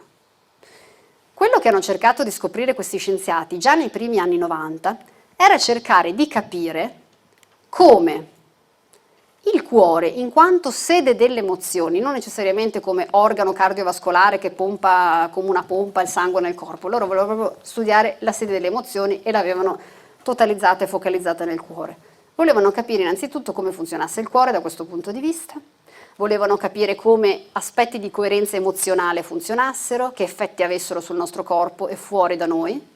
E la prima domanda che si sono poste, ed è stata una domanda interessantissima, era: ma il cuore, a parte tessuto, a parte organo, ha un suo campo elettromagnetico? Ebbene sì, il cuore ha un campo elettromagnetico, che è questa struttura qui, la struttura del toro toroide. Pensate, è una sorta di struttura che si espande notevolmente, fino a 2,5 metri, 3 rispetto al nostro corpo, ha un diametro piuttosto ampio. La struttura del toro, a livello geometrico, è la struttura dei viventi, è il campo elettromagnetico dei viventi. Pensate che il campo elettromagnetico di una cellula è un toroide. Il campo elettromagnetico di una cellula vegetale, animale, appunto, è un toroide, di un tessuto è un toroide, di un organo è un toroide, del pianeta Terra è un toroide. E poi, altro studio che hanno iniziato a fare è lo studio dell'emotività coerente. Per fare questo studio hanno preso un gruppo di volontari, li hanno messi vicino ad un tavolo e sopra il tavolo hanno preso una provetta, un becker di vetro, all'interno del quale era stato messo del DNA, semplice DNA estratto da un campione di sangue, con delle strumentazioni particolari, che sono strumentazioni di cristallografia, raggi ultravioletti. Hanno iniziato a fare un'analisi per cercare di capire come l'emotività coerente provata dai soggetti dello studio, da queste persone, da questi volontari, andasse ad influenzare la doppia elica del DNA contenuta in questa provetta. In che senso influenzare? Nel senso che il DNA può essere, ve l'ho detto un po' all'inizio, no? È 2 metri di lunghezza, ma se uno in realtà lo va a vedere realmente, è raggomitolato in una maniera pazzesca all'interno delle nostre cellule, nel nucleo delle nostre cellule. E il livello di compattezza, di raggomitolamento può cambiare, può essere un po' più dilatato e un po' meno dilatato, quindi un po' meno aperto e più contratto. Quando il DNA è più contratto, i geni che sono in quel groviglio non vengono accesi. Non c'è lo spazio fisico, vedete bene, non c'è lo spazio fisico molecolare, sterico, affinché tutte quelle molecole che dovrebbero andare come degli interruttori ad accendere quei geni possano accedere. Quando invece il DNA è srotolato, i geni possono essere controllati. Accensione e spegnimento, modificazioni chimiche che determinano il funzionamento e l'accensione dei geni stessi. Capite vagamente la differenza? Hanno fatto questo studio, hanno detto, bene, adesso iniziate a provare emotività coerente. Questi riguardano in che senso emotività coerente? Beh, l'emotività coerente è questa. È uno stato fisiologico che tu puoi creare intenzionalmente, chiudendo gli occhi, ponendo l'attenzione sull'area cardiaca, ascoltando quello che è il tuo cuore, il battito cardiaco, cercando di sveicolare, proprio di allontanare il pensiero rispetto a quello che è l'altalenare dei pensieri, a destra e a manca, come una scimmia pazza. Concentrati, se volete, per usare un termine facile e comprensibile a tutti, sul qui e ora. Eckhart Tolle memoria. E che cosa è successo? Che facendo questo, innescando l'emotività coerente, che vedete bene, quello che c'è scritto in questa immagine qui un po' ci racconta chi siamo e spesso come viviamo. Spesso noi conduciamo le nostre vite in modo incoerente, se ci pensate. So che qui molti hanno fatto un percorso e sicuramente questi discorsi magari li hanno bypassati, ma quante volte capita, per esempio, di fare una cosa di non sentirla profondamente, di fare solo perché qualcuno se l'aspetta. Quando inneschiamo questo tipo di meccanismo, noi stiamo vivendo un'incoerenza emozionale, emotiva, perché il cuore ti direbbe una cosa, ha un suo linguaggio, ma il cervello te ne dice un'altra, no, va bene, anche per la gente che vede, anche perché si aspettano che tu faccia questo, anche perché è giusto così, però magari tu non lo senti e ti forzi. Questa è emotività incoerente. Quando queste persone nello studio provavano emotività coerente, improvvisamente il DNA cambiava forma. Il DNA passava da una forma più compatta ad una forma più dilatata, più rilassata. La cosa su cui dovete un attimo riflettere è che queste persone non toccavano la provetta, stavano semplicemente sedute su una sedia di fronte al tavolo dove questo DNA, a mo' di antennina, perché di fatto il DNA è come un'antenna, captava le variazioni del loro campo elettromagnetico cardiaco.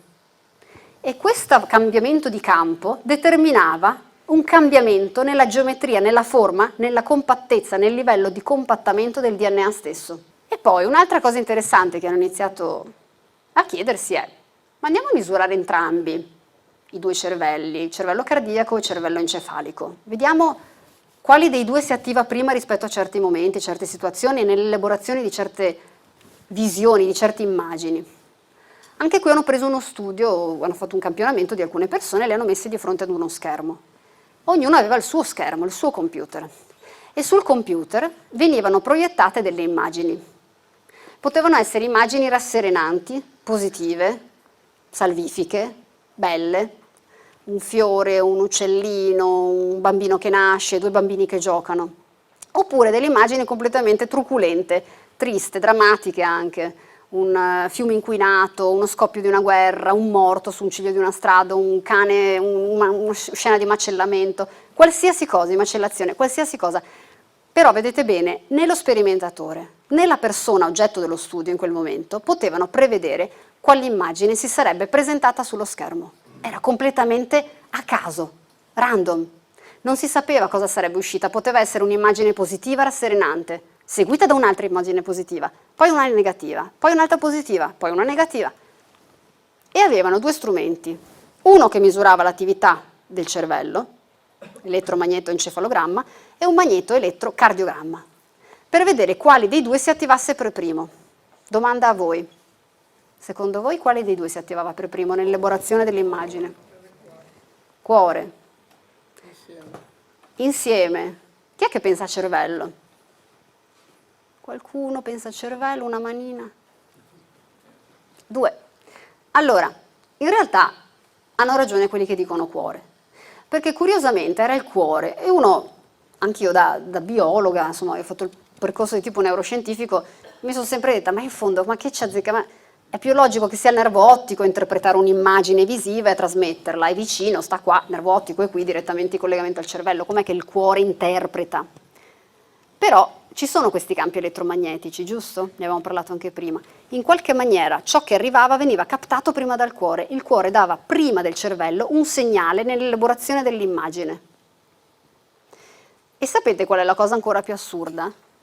Che in alcuni casi notavano che addirittura il cuore, con una qualche frazione di millisecondo prima che si presentasse l'immagine, riusciva a prevedere che tipo di immagine si sarebbe presentata. Una intuizione che è propria del cuore più che del cervello, una capacità precognitiva che è propria del cuore più che del cervello. Questo non era una cosa che ovviamente non si aspettavano di trovare. Noi siamo tutti interconnessi, qua siamo in tanti seduti in questa stanza. I nostri campi elettromagnetici sono tutti in condivisione tra di loro e ci influenziamo tra di noi. Pensate, hanno fatto uno studio interessante dove hanno visto che 3 sistemi coerenti, sembra l'HeartMath, potevano condizionare, quando provavano questa coerenza emozionale rispetto ad una persona lì presente, che invece erano in uno stato di incoerenza emozionale, andavano positivamente ad influenzare la coerenza emozionale di quella persona. Quindi viene da riflettere realmente poi su quali sono le situazioni che viviamo, le persone di cui ci circondiamo, perché tutto ha un'influenza, un impatto non solo su di noi, ma influenziamo anche coloro che ci stanno accanto. Io adesso mi avvio verso una fase conclusiva di questa presentazione, dove tiriamo un po' le fila di quello che è stato detto. Punto primo sulla quale vale la pena riflettere è che noi non siamo degli elementi passivi in questo percorso di vita. Noi facciamo tanto e abbiamo molta responsabilità rispetto a ciò che siamo, rispetto a ciò che determiniamo, non solo dentro di noi nel nostro corpo, ma anche rispetto alla nostra prole, ai figli dei nostri figli. Questo l'abbiamo ben, penso, capito rispetto ai discorsi che abbiamo fatto all'inizio. Poi una cosa sulla quale vale la pena riflettere è il concetto del punto di vista. Pensate che noi cogliamo della realtà che ci circonda solamente un 5%, anche meno, tra un 2 e un 5. Ma secondo voi è possibile che ci perdiamo tutta sta roba? Ciò che vediamo di una certa situazione, io ad esempio adesso sto osservando questa stanza, tendo inevitabilmente a focalizzare l'attenzione su alcune cose che attraggono il mio sguardo, un po' perché sono semplicemente abituata a guardare certi tipi di cose, in qualsiasi situazione noi viviamo, un po' perché proprio a livello neuroscientifico si è visto che la nostra attenzione viene in primis colpita da alcuni aspetti, che sono aspetti di movimento e aspetti di colore intenso. Quindi ci sono alcuni aspetti tipo fisiologico, neurologico che colgono la nostra attenzione, ma molto spesso, e questo conta tanto, noi guardiamo ciò che siamo abituati a vedere. Facciamo le cose che siamo abituati a fare e raramente ci addentriamo in percorsi che esulano da quello che è il nostro modo di vederci, di vedere noi stessi e di vedere ciò che sta intorno a noi. Cosa faceva lui?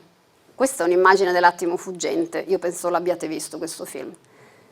In questa immagine del film, il professor Keating, interpretato da Robin Williams, saltava sulla cattedra di questo liceo piuttosto retro degli anni 50, tutti bravi figli di papà, intruppati, con un modo di ragionare precostituito, nessuno si azzardava a dire o a fare discorsi alternativi, non sia mai, perché le giovani menti non possono essere traviate. E che cosa diceva questo professore ai suoi studenti? Provate a vedere la vita da un'altra angolazione. Per esempio, partiamo dalle cose più banali, montiamo tutti sui banchi. Questa stanza, voi siete abituati a vederla a questo livello e da quella direzione, visto che quelli erano gli studenti e guardavano il professore, iniziamo a vedere la classe da un'altra angolazione. Pum. Quando io ho visto questo film, anni fa, ero piccola, ma non avevo tanto ragionato su questi aspetti. Poi li ho ripresi e li ho veramente riaccolti con una nuova veste. Ho detto, caspita, che film, che anticipazione di modo di pensare, così alternativo, così rivoluzionario. Il messaggio è, dobbiamo cercare di vedere la realtà da altri punti di vista, da altre angolazioni. Si parte da cose banali. Una cosa banale può essere cambiare traiettoria. Io faccio sempre l'esempio, parlo per me, di quando vado al lavoro e tendo bene o male a parcheggiare nel solito posto. Io non ho il dilemma del traffico, vivo per fortuna in un contesto abbastanza poco trafficato e so sempre dove parcheggiare perché è un centro enorme. A volte cambio e vedete mi complico la vita perché esco fuori dal laboratorio, oddio dove cavolo l'ho messa sto giro, devo sempre far memoria perché cambio, ma spesso, ma questo mi aiuta a tenere, a parte il cervello in allenamento, evitare l'Alzheimer eventuale, tutti questi discorsi che abbiamo fatto dal punto di vista neurologico, fisiologico, ma serve anche tanto proprio ad allenarci, ad osservare aspetti del mondo che ci circonda che non cogliamo. Un albero che magari parcheggiando sempre lì non avremmo visto, non avremmo colto. Si parte da queste cose per alimentare nuovi modi di essere, nuove credenze che influenzano anche la nostra biologia. Io non so se questi esempi vi arrivano, ma spero vi arrivino, perché sono esempi poi banali. Non c'è la ricetta magica, ve lo anticipo già. Non esiste una ricetta magica che ti permetta di cambiare la tua vita. Qual è la cura per? Cosa posso fare per? È l'indagine continua e costante sul sé. È solo questo che aiuta a cambiare veramente. Indagine continua costante vuol dire addirittura iniziare a controllare tutto. Pensieri, emozioni sono realmente mie? Io sto respirando o lo do sempre per scontato? Un'indagine anche su questo è importante, visto che il respiro nutre il corpo emozionale. Sapete, no? Cosa fanno le donne quando fanno i corsi preparto? Cosa viene insegnato loro in primis? Il respiro, la respirazione, una qualche tecnica di respirazione. Ora chi fa yoga e lo fa bene spesso fa anche dei corsi di pranayama, ci sono varie tecniche respiratorie, in primis ce ne sono 3 nell'ambito dello yoga e del pranayama. E tutte queste ti fanno imparare come il pensiero aiuta a rendere più lucido il pensiero, proprio il respiro, scusate, ma anche a calmare, a ridurre, a limitare, a mitigare le emozioni. E poi un'altra forma di nutrimento, oltre alla respirazione, è chiaro la nutrizione in quanto tale. L'abbiamo un po' detta nelle prime slide.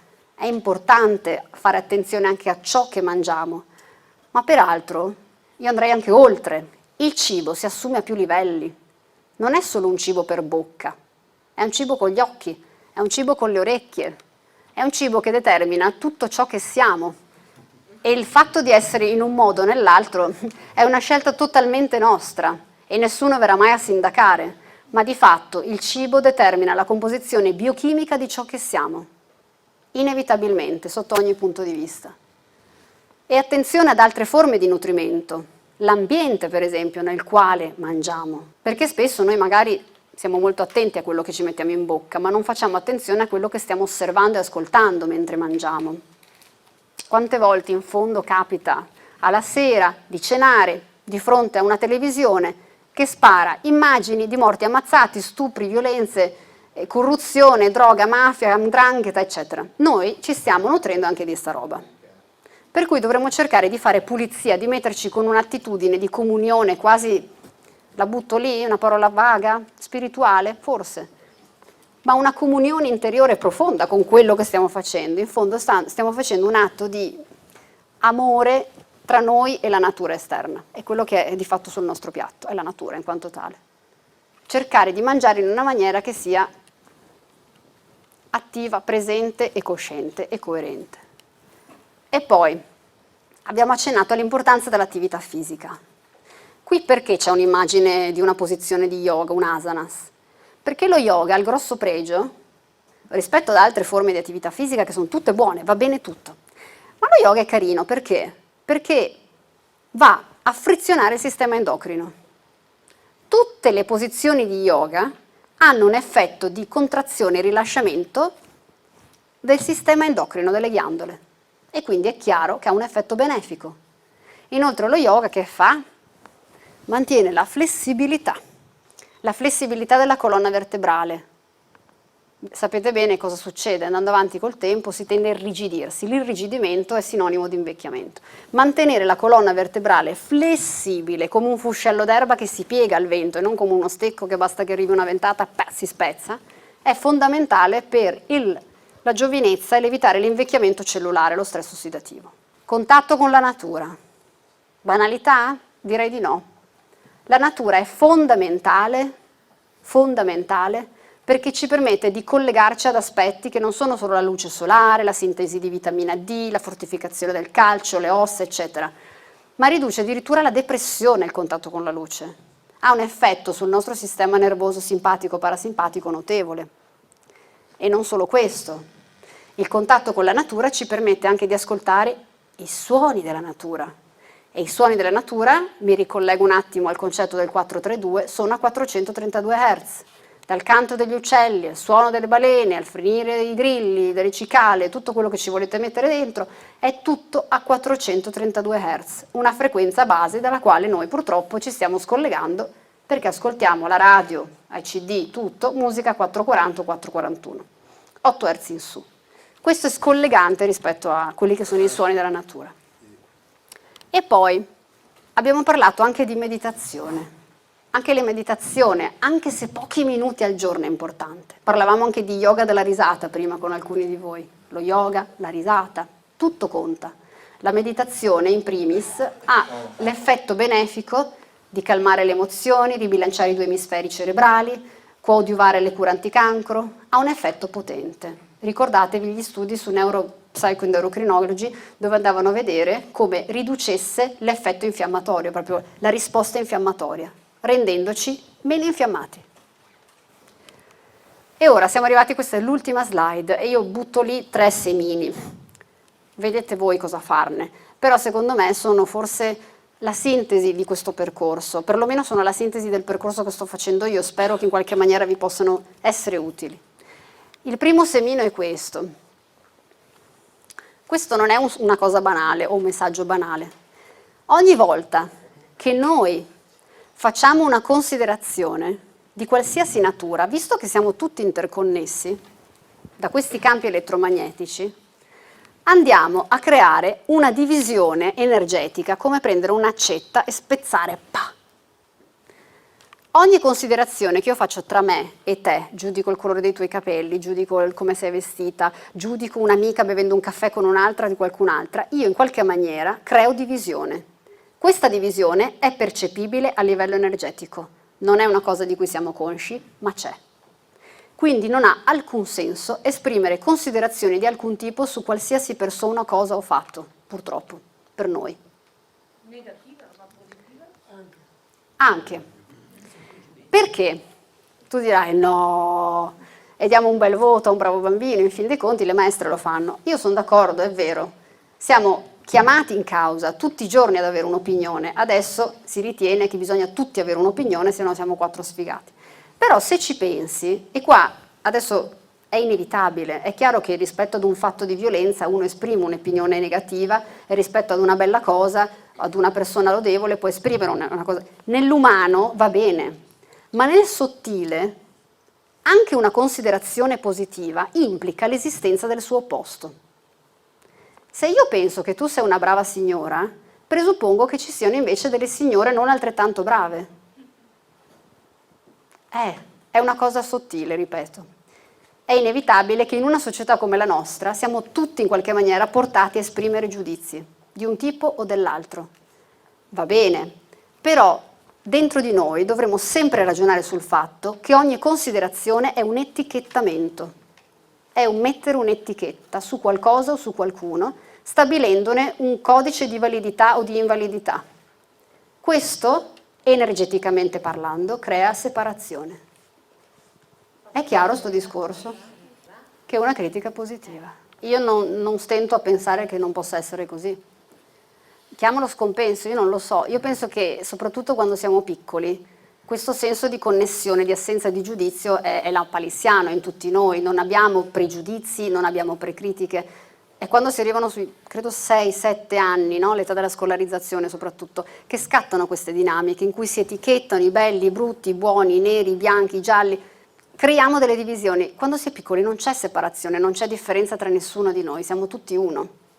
E quindi anche un giudizio positivo, io ad esempio personalmente avevo dei grossi dilemmi interiori, ce li ho tuttora quando qualcuno mi fa un complimento, ma non perché non sappia accettarlo, perché chi se ne importa, non ne importa, siamo tutti uno.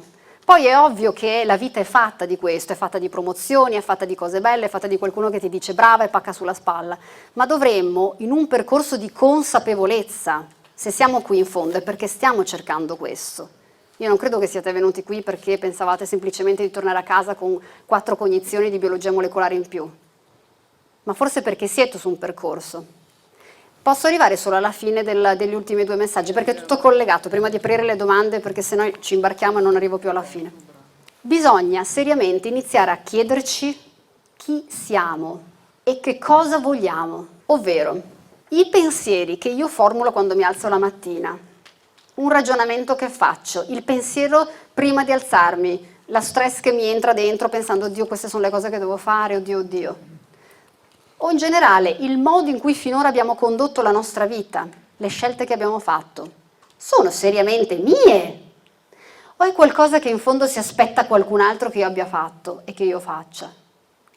Perché vedete bene, se la risposta è sì, no, sono mie, le ho scelte io sono contento così, oh, viva Dio, vai avanti, benissimo, ottimo, coerenza totale. Ma se in qualche maniera tu senti che stride qualcosa e non sei del tutto felice di quella che può essere la relazione che stai vivendo o di quello che può essere il lavoro che stai compiendo, le azioni che devi fare, ebbene allora lì vale la pena di chiedersela qualcosina, di farsela questa domanda e di iniziare a ragionare su strategie alternative, serie. Perché quello che dovremmo cercare di perseguire, io personalmente cerco di farlo ed è dura ma mi rendo conto, ma è cercare di vivere una condizione di coerenza. Perché si sta meglio alla fine. Ormai la scienza l'ha dimostrato anche con questi studi dell'HeartMath Institute, dove hanno visto che la coerenza addirittura ha un impatto sul DNA esterno a noi. Ma figurate dentro di noi, nel nostro corpo, l'effetto che può avere uno stato di coerenza emozionale rispetto a uno stato di incoerenza emozionale. E poi il terzo punto è proprio questo. Se tu pensi che qualcosa vada cambiato, allora cambialo. Però è fondamentale avere coraggio e autodeterminazione, perché il coraggio e l'autodeterminazione sono la base. E non è sicuramente semplice, a volte è il famoso salmone che deve andare controcorrente, a volte è una fatica pazzesca, perché vuol dire inimicarsi qualcuno, perché vuol dire perdere amici e non sapere neanche perché li perdi, semplicemente magari perché hai cambiato gusti nutrizionali, perché hai cambiato strada, perdere anche un compagno, perché fai una scelta diversa, di coerenza, o una compagna, o un amico, o purtroppo ma a volte anche litigare in famiglia con i genitori, pazienza. Ma se tu senti che in qualche maniera devi a te stesso un cambiamento ebbene fallo, abbraccia il cambiamento, perché tanto qual è l'alternativa? Stare come stavi. E se non eri contento, tanto vale cambiare. Ok, siamo arrivati alla fine. Questo è il libro e questi sono i riferimenti se volete scriverci. Grazie.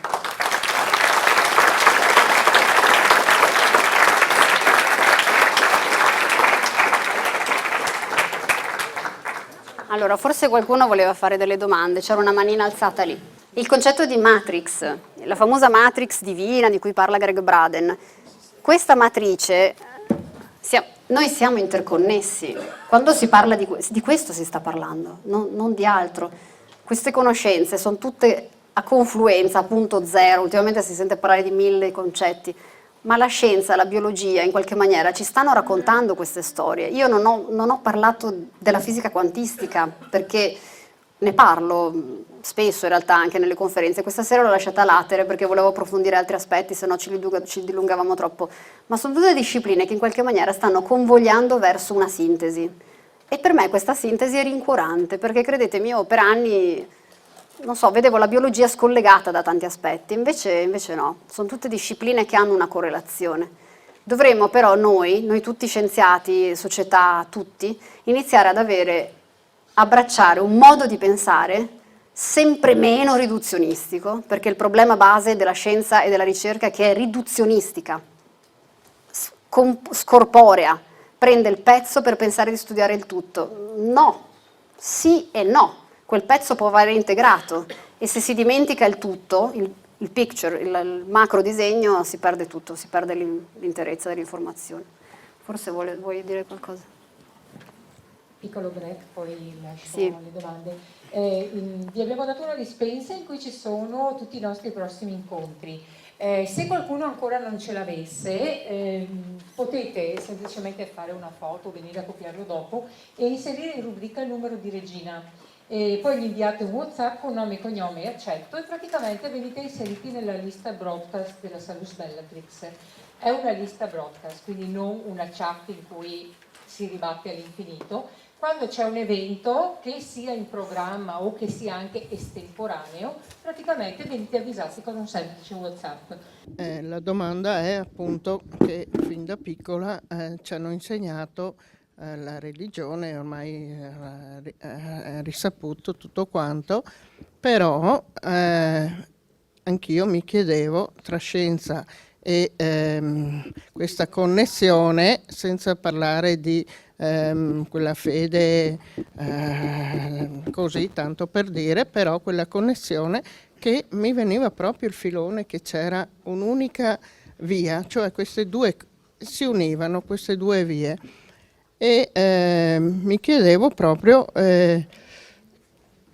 come dire, quando anche Cristo diceva e tanti maestri, non c'era la scienza che c'è oggi, però è la stessa cosa che oggi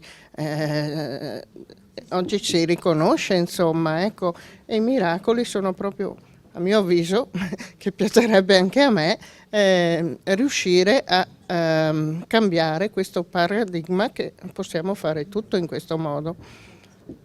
Però, come si fa? Io penso che la scienza di oggi, per come viene affrontata e interpretata, sta seriamente per molti aspetti scoprendo l'acqua calda. In realtà la maggior parte infatti non si dice cerca, si dice ricerca. Io gioco molto su sta parola perché concretamente molte delle cose che sono state scoperte sono conferme di cose che si sapevano da migliaia d'anni. È solo che adesso, agli occhi dello scettico, della persona che non crede finché non vede, della persona che ha bisogno del riscontro scientifico, e vedete bene, in una società come la nostra, quella occidentale, è importante avere un riscontro scientifico. Vi faccio un esempio pratico? Io sono qui questa sera e voi magari mi state ascoltando con un po' più di credibilità solo perché ho la laurea e i vari corsi fatti dopo. Fossi stata, non so, una vestita con una tunica, avreste detto, vabbè, questa è una che ha fatto un percorso in India e ci racconta 4 storie. Però vedete come la credibilità di un'informazione viene soppesata solo perché magari c'è un supporto scientifico alla base. perché siamo una società che ha bisogno del supporto scientifico per poter credere, molto spesso c'è questo aspetto qui. Ora, io realmente ritengo che per molti aspetti stiamo riscoprendo l'acqua calda.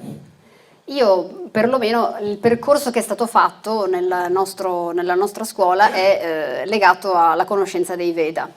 E nei Veda, che è una conoscenza millenaria, seriamente millenaria, tramandata di era in era, tutto quello che è la conoscenza scientifica vedica, che va sotto il nome di Ayurveda, è la conoscenza della vita di fatto, è la base. Cioè i Veda ti raccontano tutte queste cose. Curiosamente ci diceva un nostro parente, che peraltro è primario di maxillofacciale in un ospedale a Pisa, lui ci racconta che i manuali di chirurgia maxillofacciale derivano dalle conoscenze vediche, dai Veda. Cose di fisica quantistica derivano da conoscenze di tipo vedico. Esiste una frase in sanscrito che è Yat Bhavan Tat Bhavani, che vuol dire così come tu pensi, così crei. Questa non è epigenetica. Noi adesso ci diamo un termine, ci diamo un nome, diamo un'etichetta, facciamo le peer review publications, che sono queste pubblicazioni scientifiche, revisionate, quotate, citate, ma di fatto per dare un credo, una sostanza e un contorno a informazioni che sono profonde e vecchie dalla notte dei tempi. E te lo dice una che per campare fa sto mestiere, per cui, non so, abbastanza pazzesco, però è così. E uno vede una disconnessione, magari dice, ma com'è che la religione, la spiritualità o quello che può essere il percorso di conoscenza orientale, ma anche non necessariamente orientale, anche nella mistica occidentale, la teosofia, tutto, com'è? Che queste conoscenze dicevano delle cose e adesso la scienza ne dice di altrettante analoghe. Ebbene, stiamo raggiungendo quello che è un punto zero, il cosiddetto punto di sintesi, e finalmente c'è una connessione e vedi un collegamento tra le cose. Prima magari sembravano più scollegate, adesso non più. Io questo lo ritengo rincuorante, non so. Qualcuno ha un'altra riflessione da fare? Eccola, prego. Aspetta che arriva il microfono, che così va registrato. Per quanto riguarda il giudizio che tu hai appunto espresso, eccetera, cioè, io è da un po' che ci sto riflettendo, avendoti sentita più volte, però mi sono anche posta questa domanda. Mi hanno così insegnato, anche su un percorso con psicologi, eccetera, quando tu hai un bimbo, di stare attenti di come tu lo chiami, come lo nomini, perché se tu a uno gli continui a dire che sei cretino, alla fine ci crede e cresce con questo. Quindi io ho sempre cercato invece, per esempio, di fare l'opposto, diciamo, con mia figlia, per cui cercavo di dire, non so, ma tu stai sana come un pesce, ma tu sei brava, non so, hai fatto bene questa cosa, vedi che brava che sei, se ci impegni, eccetera. Quindi comunque, cioè, io esprimo, tra virgolette, un giudizio, però è per accrescere l'autostima in questo. Brava, questa è la sostanziale differenza. Tu in questo momento hai una creatura di fronte a te e vuoi aumentare il suo livello di credo in se stessa, il suo livello di autostima. Quando si ha a che fare con un bambino è giusto dargli delle indicazioni, è come quando uno traccia una via all'interno della quale questo bimbo, certo dovrebbe essere una via il più flessibile, il più elastica possibile, non troppo predeterministica, se no veramente rischiamo di, sai, precondizionare troppo un bimbo, la famosa biologia delle credenze, le famose credenze trasmesse di generazione in generazione. Però è giusto incoraggiare un bimbo dicendogli brava, buono, non sono giudizi, sono semplicemente incoraggiamenti ad andare avanti a scoprire il sé.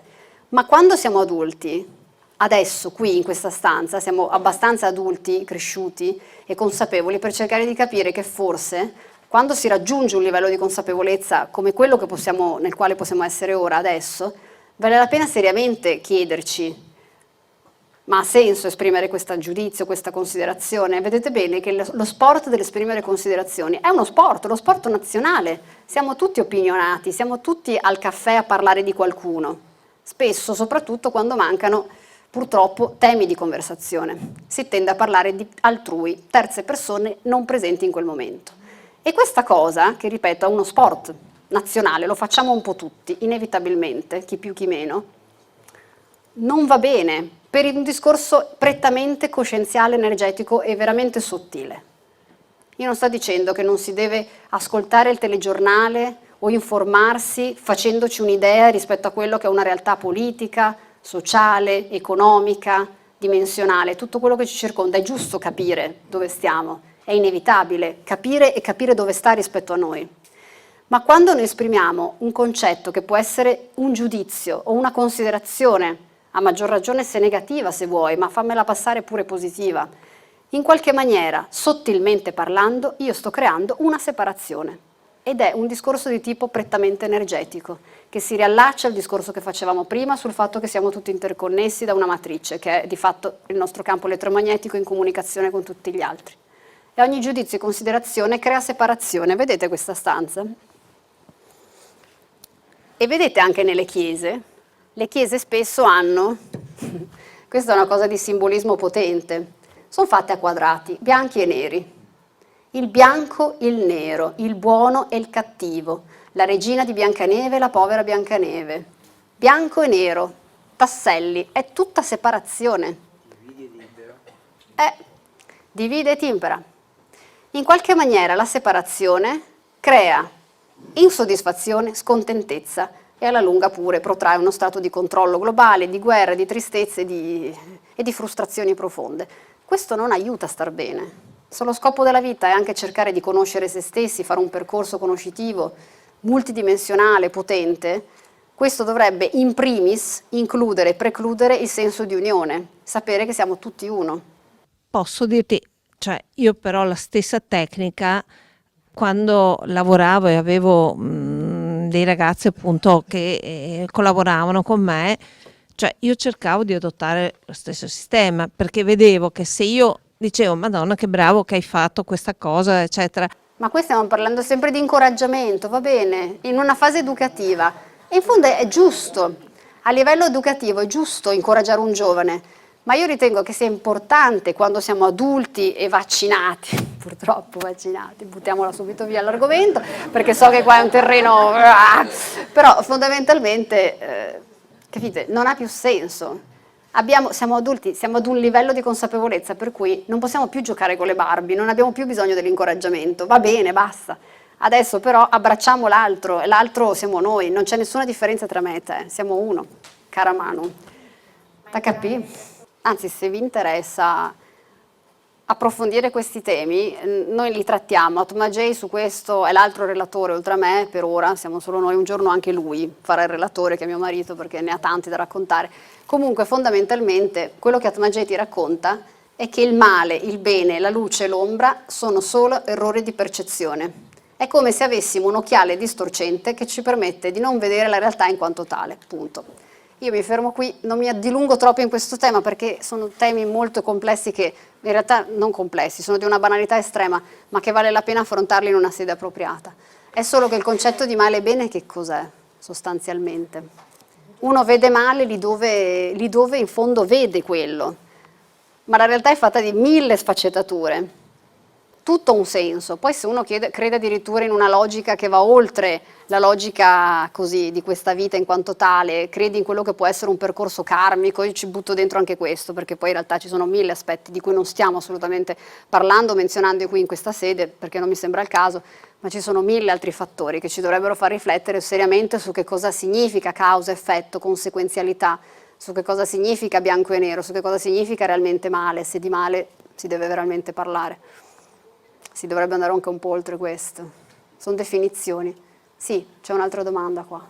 Cioè, un'affermazione e una domanda. Cioè, prima quando tu parlavi del campo elettromagnetico del cuore, a me è venuto in mente quel vecchio proverbio, occhio non vede, cuore non duole.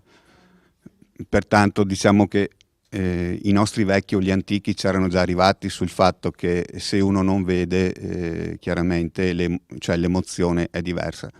E poi una curiosità, una domanda dal tuo punto di vista, visto che tu conosci sia l'aspetto filosofico e anche l'aspetto, diciamo, biologico, va molto di moda, come dire, sviluppare la pineale. Secondo te è importante, è rilevante, è necessaria perché l'uomo possa fare un percorso di sviluppo spirituale o è tutta propaganda? Ma, bisogna capire che significa sviluppare la pineale, cioè Diciamo che viene propagandata che lo sviluppo è la pineale perché tu comunque dovresti acquisire delle capacità, sì, dei poteri. è chiaro, aprire il terzo occhio, la ghiandola pineale o ipofisi. Allora, il concetto è quello che un po' vi ho detto tra le righe e ve lo ridico, forse l'ho detto in modo en passant. Io non credo che esista la tecnica, ovvero sviluppo ghiandola pineale, ovvero meditazione mindfulness, ovvero X terapia di un certo tipo o approccio. Io credo che la strategia più vincente, seriamente, io perlomeno vedo che è quella che è vincente per me. Fondamentalmente il concetto base è che l'ingrediente è un ingrediente un po' tutti i giorni, un'indagine continua e costante su ogni briciola del tuo corpo. Ramana Maharshi, un famoso santo indiano, un realizzato indiano, diceva proprio questo: indagine continua e costante sul sé, dal modo in cui ti allacci le scarpe. Poni attenzione a quello che stai facendo, più ghiandola pineale di così se muore, più apertura del terzo occhio di questo se muore. È il singolo atto ogni singolo istante. Il qui e ora. Questa è la base.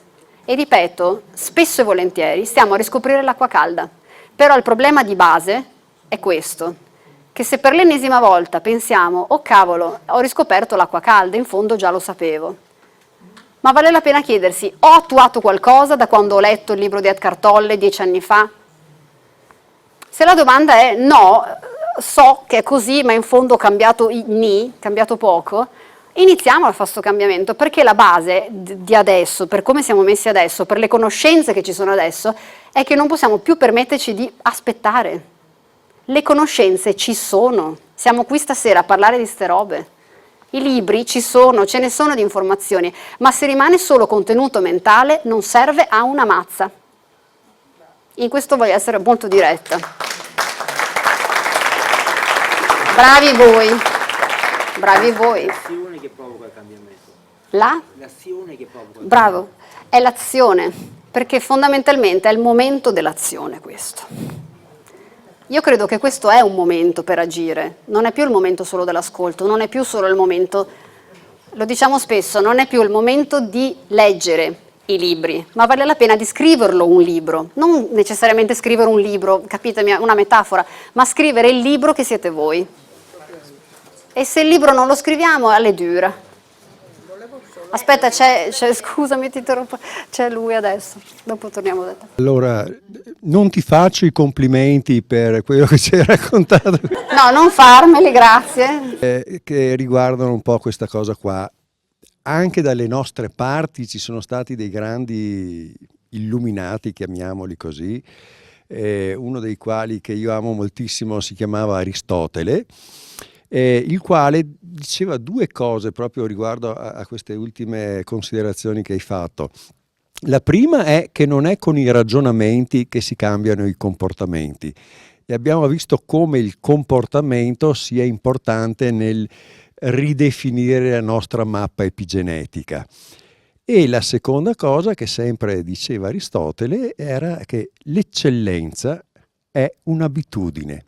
Quindi proprio il ripraticare. Un'attitudine anche, sì. No, è un'abitudine. Sì, che tu pratichi continuamente. Più pratichi una cosa e più quella cosa ti viene Assolutamente. più cambi Bravo. la tua. Ottima riflessione, spero l'abbiate sentita tutti. L'eccellenza è un'abitudine, assolutamente. Ottimo. Prima avevi accennato alla fisica quantistica, un argomento molto vasto ovviamente. Volevo un attimo un accenno, perché l'argomento è molto ampio, l'integrazione fra fisica quantistica e ciò che hai spiegato finora, cioè uno include l'altro, ma così un cenno di integrazione. Quando parliamo di fisica quantistica in questi incontri, io molto spesso racconto dell'esperimento della doppia fenditura, di cui avrete, penso, sentito un po' tutti parlare, sul fatto che l'osservatore influenza la realtà. Si parla di una realtà atomica in questo caso, cioè di un fascio di elettroni proiettato che passando attraverso due fonditure, a seconda di come sia la natura della luce in quanto tale di questo fascio di elettroni, può essere di tipo corpuscolare o ondulatorio. Nel momento in cui tu non osservi il fenomeno, hanno fatto questo esperimento al Weizmann Institute, peraltro pubblicato su una rivista prestigiosa che è Nature, si ritiene sia una delle migliori riviste, insomma. Ciò che vedono questi sperimentatori è che di fatto la luce, questo fascio di elettroni, se tu non osservi il fenomeno, ha una natura di tipo ondulatorio. Per luce si intende Un fascio di elettroni che passa, immaginalo, come delle... Sì, come loro in alcuni video carini che ci sono anche su YouTube fanno vedere sta cosa come se fossero tante piccole biglie che passano. Queste piccole biglie passando, se hanno una natura corpuscolare, andranno a creare due bande all'esterno, al di là della fenditura, perché sono due fenditure in cui queste biglie passano, andandosi ad imprimere su una parete al di là della fenditura, creando due bande. Questa è la natura della luce corpuscolare, ma se la luce invece è ondulatoria, è un'onda, è come quando tu prendi uno stagno, lo cacci, cioè scusate, un sasso lo cacci in uno stagno e quello che succede sono tanti cerchi concentrici che si dipanano. Questi cerchi concentrici, queste onde, passando attraverso le due fenditure, creano molte bande tutte parallele. Se tu non stai osservando questo fenomeno, non lo analizzi, non lo osservi, la natura di questo fascio di elettroni è ondulatorio, si comporta a onde. Ma se tu inizi ad osservarlo con un microcircuito di telecamera che avevano utilizzato in questo studio, quello che notavano è che la luce collassava la frequenza d'onda e si manifestava la particella. Tu osservi un fenomeno e si manifesta una particella, abbastanza sconvolgente. Si obiettava sul fatto che questo tipo di fenomenologia potesse essere solamente ripercuotibile e riscontrabile all'interno di quello che è il mondo subatomico, elettronico, degli elettroni nel nucleo, capito? Proprio quantità piccolissima, materia microscopica, ma in realtà quello che si sa è un po' quello che vi ho raccontato prima ed è qui che ci sono i nessi con la biologia, l'epigenetica. L'esperimento che hanno fatto i ricercatori dell'Art Math Institute, in fondo, l'Istituto della Matematica del Cuore, quando hanno detto alle persone seduti lì nell'esperimento, nella stanza, iniziate a sperimentare l'emotività coerente, cosa succedeva a quell'antenna che è il DNA localizzato presente all'interno della provetta? Il campo elettromagnetico faceva cambiare, modificava la struttura della materia di quell'antenna molecolare che è il DNA. Qui il DNA non è un atomo, non è un gruppo di atomi, è una molecola biologica notevole, grossa. Pensate bene che quando la estraiamo in laboratorio sembra una colla. Quindi è una cosa tangibile, presente, viva. L'intenzione cambia. Ci sono poi altri studi ancora interessanti sui biofotoni. Gioachino Pagliaro, ad esempio, che è un medico, in realtà è uno psicologo che ha fatto degli studi poi in ambito di tipo neurologico, psichico, sui campi energetici e su tutto quello che è l'aspetto della fisica quantistica, soprattutto con lo studio dei biofotoni, ha scoperto, lui parla proprio del biocampo umano, che peraltro è stato riconosciuto dall'Organizzazione Mondiale della Sanità. L'OMS ha ormai da anni dichiarato l'esistenza di un biocampo umano. Tutte le reazioni elettriche che avvengono nel nostro corpo, le reazioni biochimiche, biomolecolari, producono dei fotoni, delle piccole particelle luminose, non visibili ad occhio nudo, che poi uno può vedere come aura, sì, però di fatto sono misurabili attraverso delle telecamere, delle camere, proprio delle macchine fotografiche ad alti livelli di intensità. L'intenzione consapevole, coerente e focalizzata fa emettere biofotoni in una certa maniera, in una maniera differente. E questa cosa è pazzesca. Pensate che Gioachino Pagliaro, nello specifico, fa delle analisi interessanti sui suoi pazienti, che tratta anche da lontano, non necessariamente col paziente steso sul lettino, e nota come l'emissione di biofotoni cambi notevolmente tra lui e il paziente. Il paziente stesso emette biofotoni in una maniera diversa. Vi consiglio di approfondire il tema, se vi interessa, digitando Gioachino Pagliaro, anche su YouTube, su Google, troverete veramente tanto su questo interessantissimo scienziato. E questi sono esempi. I biofotoni, sapete di dove si collocano soprattutto? Una centrale di accumulo di biofotoni pazzesca. Indovinate? Il DNA. Altre domande? Se non avete altre domande, io vi ringrazio. Vi invito a scriverci Io vi do anche il mio indirizzo email, francesca.pistollato@gmail.com.